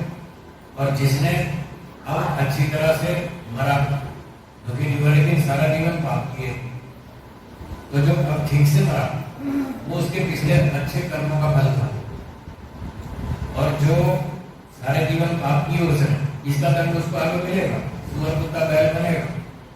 क्योंकि मेरे साथ इस बात पर बहुत चर्चा हुई, आज आपस में जब बैठते हैं ना तो मैं उदाहरण देने लग गया, ये उदाहरण देखते हैं कि उसको आराम से नौकरी लीजिए और तड़पते मर गया। दूसरा सवाल मेरा यह है, एक परिवार में माता पिता स्वस्थ, दोनों स्वस्थ बिल्कुल, और उसका 2 बेटे जन्म देते हैं, पहला बच्चा उसका ही जड़ा होता है, दूसरा बच्चा उसका ही जड़ा पैदा होता है, तो इसका क्या था? दोनों बच्चे रोगी, हाँ तो उनके खाने पीने में कहीं गलती हुई, कहीं दवाई खाने में गलती हुई, कोई भार उठाने में गलती हुई, कोई ना कोई गलती हुई है, बिना कारण के कार्य नहीं होता, इस बात को मानते हैं आप? तो जो बच्चे रोगी हुए तो कोई ना कोई कारण तो है ना, उस कारण की खोज करो, पता चल जाए किससे गलती हुई। तो डॉक्टर की गलती हो सकती है, केमिस्ट की गलती हो सकती है, माँ की गलती हो सकती है, पिता की गलती हो सकती है, यात्रा में कोई झटका फटका लग गया, कोई चोट लग गई, उसकी भी गलती हो सकती है, पता नहीं कितनी गलतियां हो सकती, उसकी खोज करनी पड़ेगी, फिर पता चलेगा कि क्यों बच्चे रोगी हुए। अब हमारे गाँव की घटना जी, वो भी मैं आपको बताई दूँ।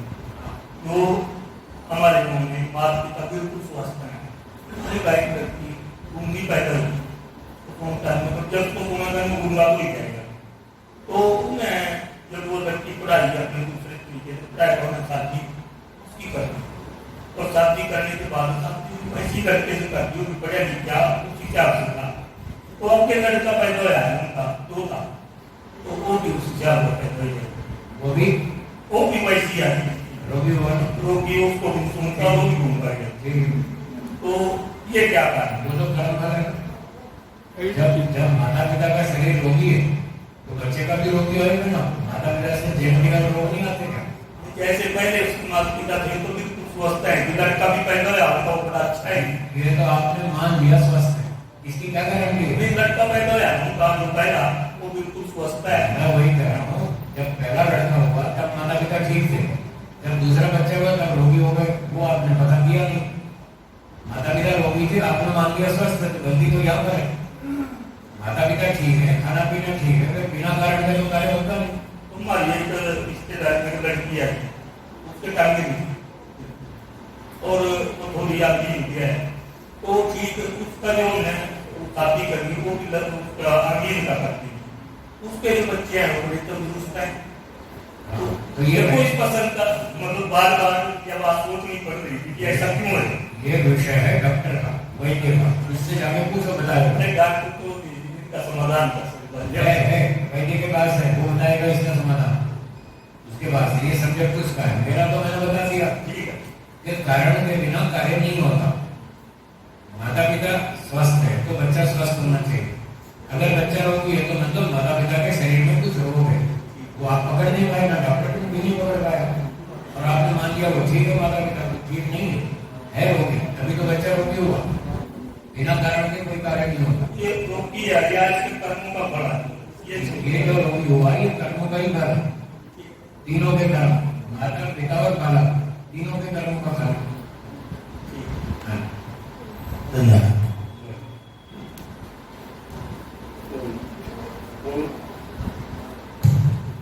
ओम श्रद्धे स्वामी जी नमस्ते। नमस्ते।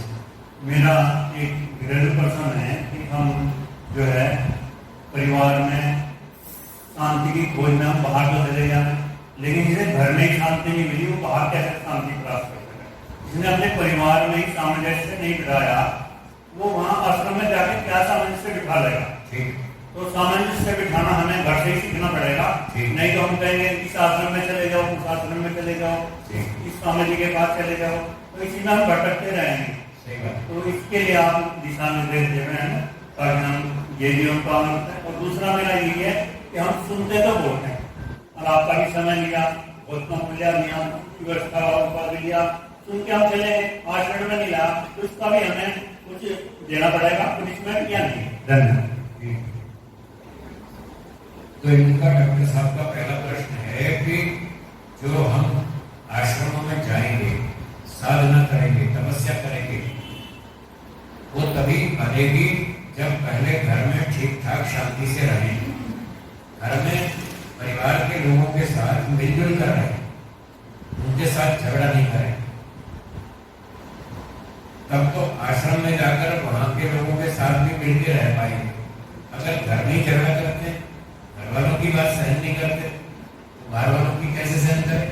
ठीक है, ऐसा होना चाहिए। तो पहले गृहस्थ में रहते हुए अपने परिवार के लोगों के साथ प्रेम से रहें, न्याय से व्यवहार करें, अन्याय नहीं करें, झगड़ा नहीं करें और गुस्सा नहीं करें, प्रेम से मिलकर रहें। घर में जब ठीक ठाक हो जाए, फिर जब वानप्रस्थ का समय आएगा, फिर वानप्रस्थ आश्रम में जाके रहें, उनके साथ भी प्रेम से रहें, तब साधना आगे बढ़ेगी, नहीं तो नहीं बढ़ेगी। वो ठीक है, ऐसे ही करना चाहिए। और दूसरी बात आचरण की, उन्होंने कहा कि आपने भी समय लगाया, हमने भी समय लगाया, बहुत बातें हुई, प्रवचन भी हुआ, शंका समाधान भी हुआ। हम लोग सुना के चले जाते, उसका पालन तो करते नहीं, जो सीखा सुना उसका आचरण तो करते नहीं, तो फिर कैसे लाभ होगा? ये बात भी ठीक है। तो जो आप यहाँ सुनते पढ़ते हैं, घर जाके चिंतन करें, मनन करें, विचार करें कि जो बात सुनाई उन्होंने वो ठीक थी, जो ठीक थी उसको हम अपने जीवन में धारण करें, और जो गलतियां बताई ये गलत है, ये गलत है, उसको छोड़ दो। तो आपको इस आचरण करना चाहिए, करेंगे तो आपको लाभ होगा, नहीं करेंगे तो बस थोड़ा सा लाभ होगा। 2-3 दिन सत्संग हो गया, बहुत अच्छा लगा, सबकी हाजिरी हो गई, इतनी दूर दूर से लोग आए, साधु महात्मा लोग आए, और समय का ही हाँ बहुत अच्छा हो गया, खाना भी ठीक है, सब कुछ ठीक है, बस ज़्यादा कोई लाभ नहीं होगा। पूरा लाभ लेना हो तो उसका आचरण भी करें जो आप यहाँ पर सुनते हैं। जी, और कोई प्रश्न किसी का? हाँ बोलिए। आचार्य नमस्ते। स्वामी जी, हम जब ध्यान समाधि लगाते हैं तो ध्यान के बाद में एक ऐसी स्थिति आती है जो मूर्छा जैसी स्थिति होती है। तो योग दर्शन में इसकी 2 कसौटियाँ हैं।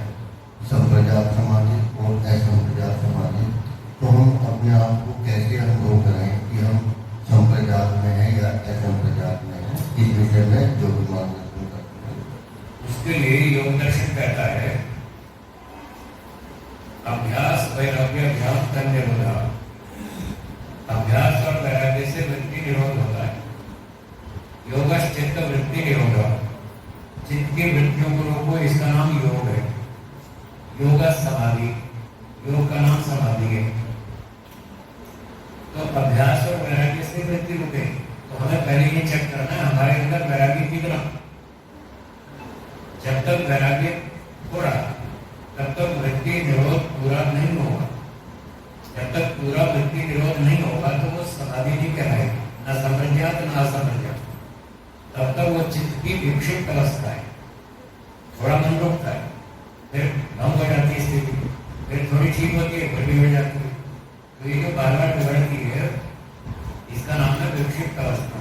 तो ये कोई समाधि नहीं है, न समझ जाता है न असमझ जाता। तो इसके लिए वैराग्य चाहिए। वैराग्य तब होता है जब तत्व ज्ञान हो। तत्व ज्ञान के बिना वैराग्य नहीं होगा। तत्व ज्ञान का मतलब है ईश्वर, आत्मा, प्रकृति, ये तीन चीजें उसको अच्छी तरह ठीक समझ में आनी चाहिए। शाब्दिक नहीं, वास्तविक रूप से। जब ये तीन चीज वास्तविक रूप से समझ में आ जाती है तब तत्व ज्ञान होता है। तत्व ज्ञान होता है तो उससे वैराग्य होता है। जब वैराग्य होगा तो राग द्वेष हट जाएगा। जब राग द्वेष हट जाएगा तो सबसे पहली लक्षण ये होगा कि वो घर छोड़ के भाग जाएगा। ध्यान बैठ के समाधि नहीं लगेगा, ये ध्यान रखें। जी बोलिए। पहले तो संग्रह बोलिए। आपने अभी निष्काम कर्म और सकाम कर्म और इस सकाम कर्म के तीन करने वाले हैं। किसान खेत में दवाई छिड़कता है, अधिक फसल उगा रहा है, उधर हिंसा भी हो रही है। उसकी भावना भी अच्छी है कि मुझे अच्छी फसल मिले और उसके क्रिया का परिणाम भी अच्छा है, फसल अच्छी मिले। तो इसको किस श्रेणी में रखा है? मिश्रित कर्म। जब किसान खेती करता है उसमें कीड़े मारते हैं, ये थोड़ी गड़बड़ है। तो मिक्स होकर भावना अच्छी है उसकी, पर क्रिया का परिणाम पूरा अच्छा नहीं है। बहुत सारा अच्छा है, बहुत सारा अनाज पैदा होगा, प्राणियों की रक्षा वर्षा हो, ये अच्छी बात। तो जो कीड़े मारे उतनी गड़बड़ है, वो दोनों मिक्स हो गए तो उसको मिश्रित कर्म है। उसमें लाभ ज्यादा मिलेगा या हानि ज्यादा मिलेगा? लाभ ज्यादा मिलेगा, लाभ ज्यादा मिलेगा, इसलिए कर सकते हैं। ईश्वर ने करने को छूट दी, खेती करने की छूट है, उसमें लाभ ज्यादा है।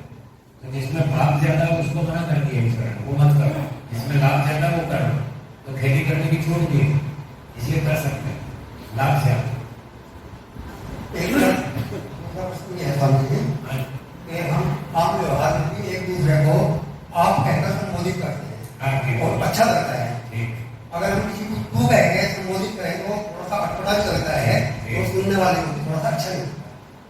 और परमात्मा के लिए हम जहाँ भी कहते हैं तूने हमें उत्पन्न किया या तू प्रभु मेरी रक्षा कर, वहाँ हम तू लगा कर इस्तेमाल करते हैं, तो इसमें गड़बड़ है क्या?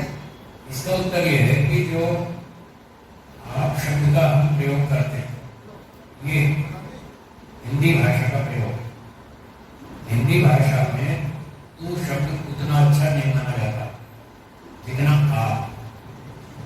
हिंदी भाषा जो संस्कृत भाषा उसमें तू का अर्थ खराब नहीं मानते। जितना आप शब्द का अर्थ अच्छा है उतना ही त्वम का भी अच्छा है, उसमें ये फर्क नहीं है जो हिंदी में।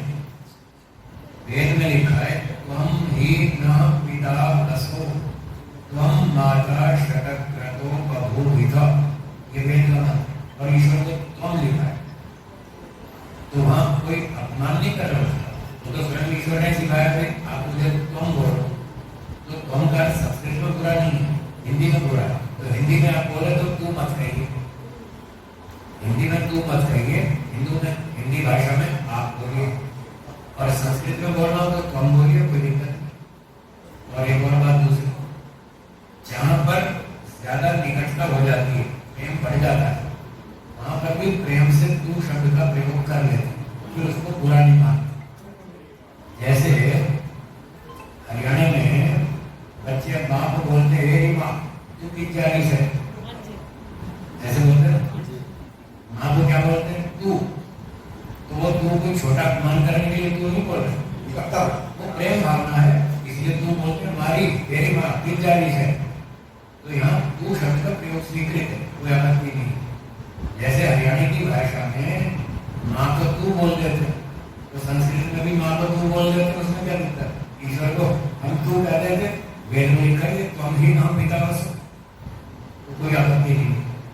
तीसरी बात यह है कि जहाँ हम काव्य रचना करते हैं, कविता बनाते हैं, छंद रचना, वहां पर शब्दों के प्रयोग छोटे बड़े तरह होते हैं छंद के अनुसार। तो कहीं एक अक्षर का प्रयोग करना तो तू बोल देंगे, तो दो का करना है तो आप कर देंगे। तो छंद रचना के अनुसार भी छूट है शब्दों की, कहीं तू बोल दो कहीं आप बोल दो, कोई फर्क नहीं पड़ता। मन में सम्मान की भावना होनी चाहिए, ये मुख्य बात है। मन में अपमान की भावना नहीं होनी चाहिए। ठीक स्वामी एक बात और एक बार भेद है हमारे विवादों में भी पेड़ पौधों में जीवन है नहीं है, अलग अलग विचार है, आपके क्या कहते हैं? वृक्षों में जीवात्मा है या नहीं, ये पूछ रहे हैं। तो मेरा उत्तर है, ऋषियों ने कहा है कि है, वृक्षों में आत्मा है। और कोई शंका हो तो कोई भी, मैंने उत्तर दे दिया कि है। ठीक है, चलिए। अरे और कौन शंका है?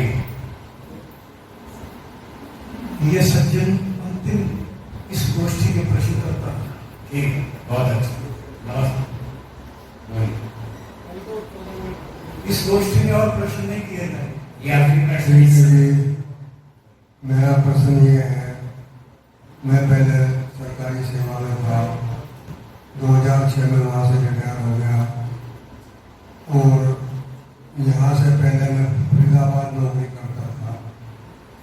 हमारा समझो परिवार जो है सनातनी परिवार है, जो मूर्ति पूजा वगैरह सब चलता रहा। तो जब से मैं यहाँ यमुनानगर में आया, सन बात में 75 में देव जी के संपर्क में आया, आर्य समाज में अपने जो जानकार थे वहाँ जाने लगे, तो मेरे पर आर्य समाज का असर हो गया।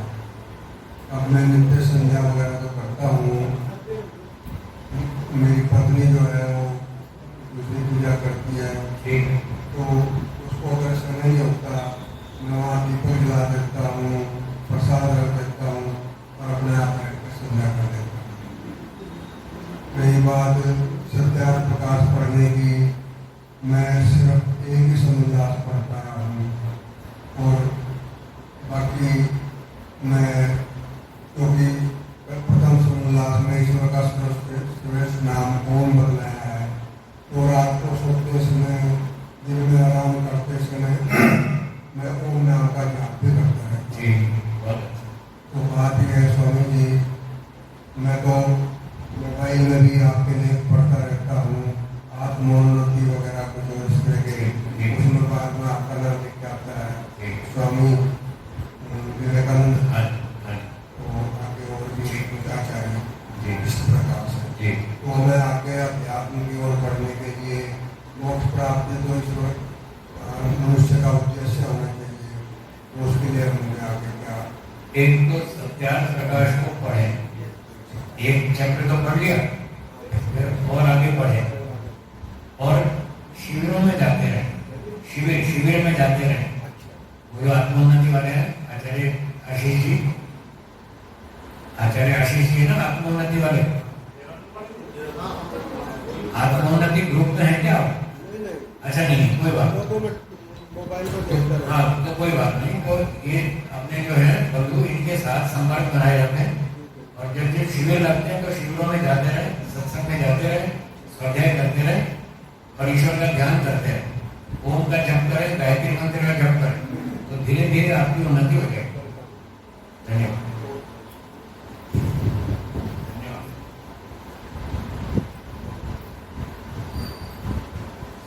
लगभग 2.25 घंटे तक स्वामी जी को बोलते रहे। ये कोई मामूली बात नहीं, इतनी शक्ति बौद्धिक शारीरिक खर्च होती है, ये आप अनुमान लगा लीजिए। इस समय आर्य समाज से पहले भी आर्य समाज से हटकर कोई संस्था, चाहे वो धार्मिक है या राजनीतिक है, सामाजिक है, प्रश्न करने का अधिकार ही नहीं देते। जो कह दिया सतवचन महाराज। स्वामी जी महाराज को प्रश्न करने वाले बहुत मिलते हैं। मेरे भाई प्रीतम जी ने कहा 10 मिनट और बोलने को 12 दिन। मैंने कहा मुझे तो अवस्था में छोटे हैं, इसलिए 10 शब्द का प्रयोग कर रहा हूँ। कोई बात नहीं है, दिनों में आप बड़े हैं, अवस्था में छोटे हैं मेरे से, इसलिए मैं तरस करते हुए मुझे नहीं लग रहा कि और प्रश्न करने का समय बढ़ाएगा। लेकिन श्रोताओं से, दर्शकों से, आर्यों से, आर्याओं से मेरे 2-3 निवेदन है। आर्य समाज में जितने काफी काम कर रहे हैं, आर्य समाजियों को भी पूरी जानकारी नहीं है, क्योंकि वो स्वाध्याय नहीं करते, पत्रिकाएं नहीं आती, लोगों से लिखते नहीं, सम्मेलन करते नहीं, करते हैं कुछ थोड़े से लोग आते हैं। खैर, तो आपकी जानकारी के लिए निवेदन यह है कि आर्य संदेश टीवी, दोबारा बोलता हूं, आर्य संदेश टीवी नाम से एक टीवी सेट चला हुआ है, 24 घंटे चलता है। बहुतों को पता नहीं होगा, जरा 24 घंटे आर्य समाज का कार्यक्रम, भजन आते हैं, नाटक आते हैं, शंका समाधान आता है, हवन आता है, क्या नहीं आता, क्या नहीं आता।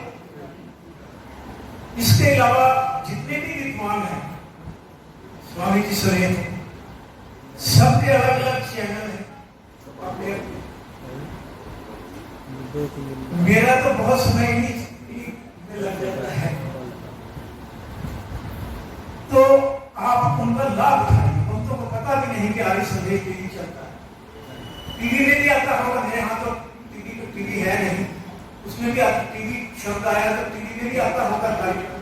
जिनको नहीं जानकारी उनके लिए बता रहा हूँ, आप घर बैठे भी लाभ ले सकते हैं, प्रतिदिन 24 घंटे। और स्वामी जी के शंका समाधान के कार्यक्रम तो इतने इतने इतने इतने ज्यादा हैं, जहां जाते हैं कार्यक्रम शंका समाधान की प्रवचन भी है वैसे। और कल मैंने बताया था कि कितने आश्रम हैं, 3, 4 या 5 बताए थे मैंने, स्वामी जी की देख रेख में, इनके निर्देशन में चल रहे हैं।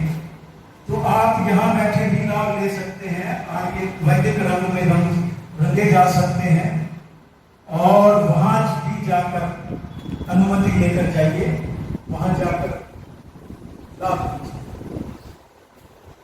4-5 आश्रम हैं। इसके अलावा और विद्वानों के भी चैनल हैं, आचार्य ज्ञानेश्वर जी के हैं, और न जाने कितने लोग हैं, डॉक्टर धर्मवीर जी के चैनल हैं, और मुंबई में जो रहते हैं आचार्य वागीश आचार्य जी बहुत बड़े विद्वान हैं। बड़े बड़े विद्वानों के कार्यक्रम आते हैं, आप इनसे लाभ लीजिए।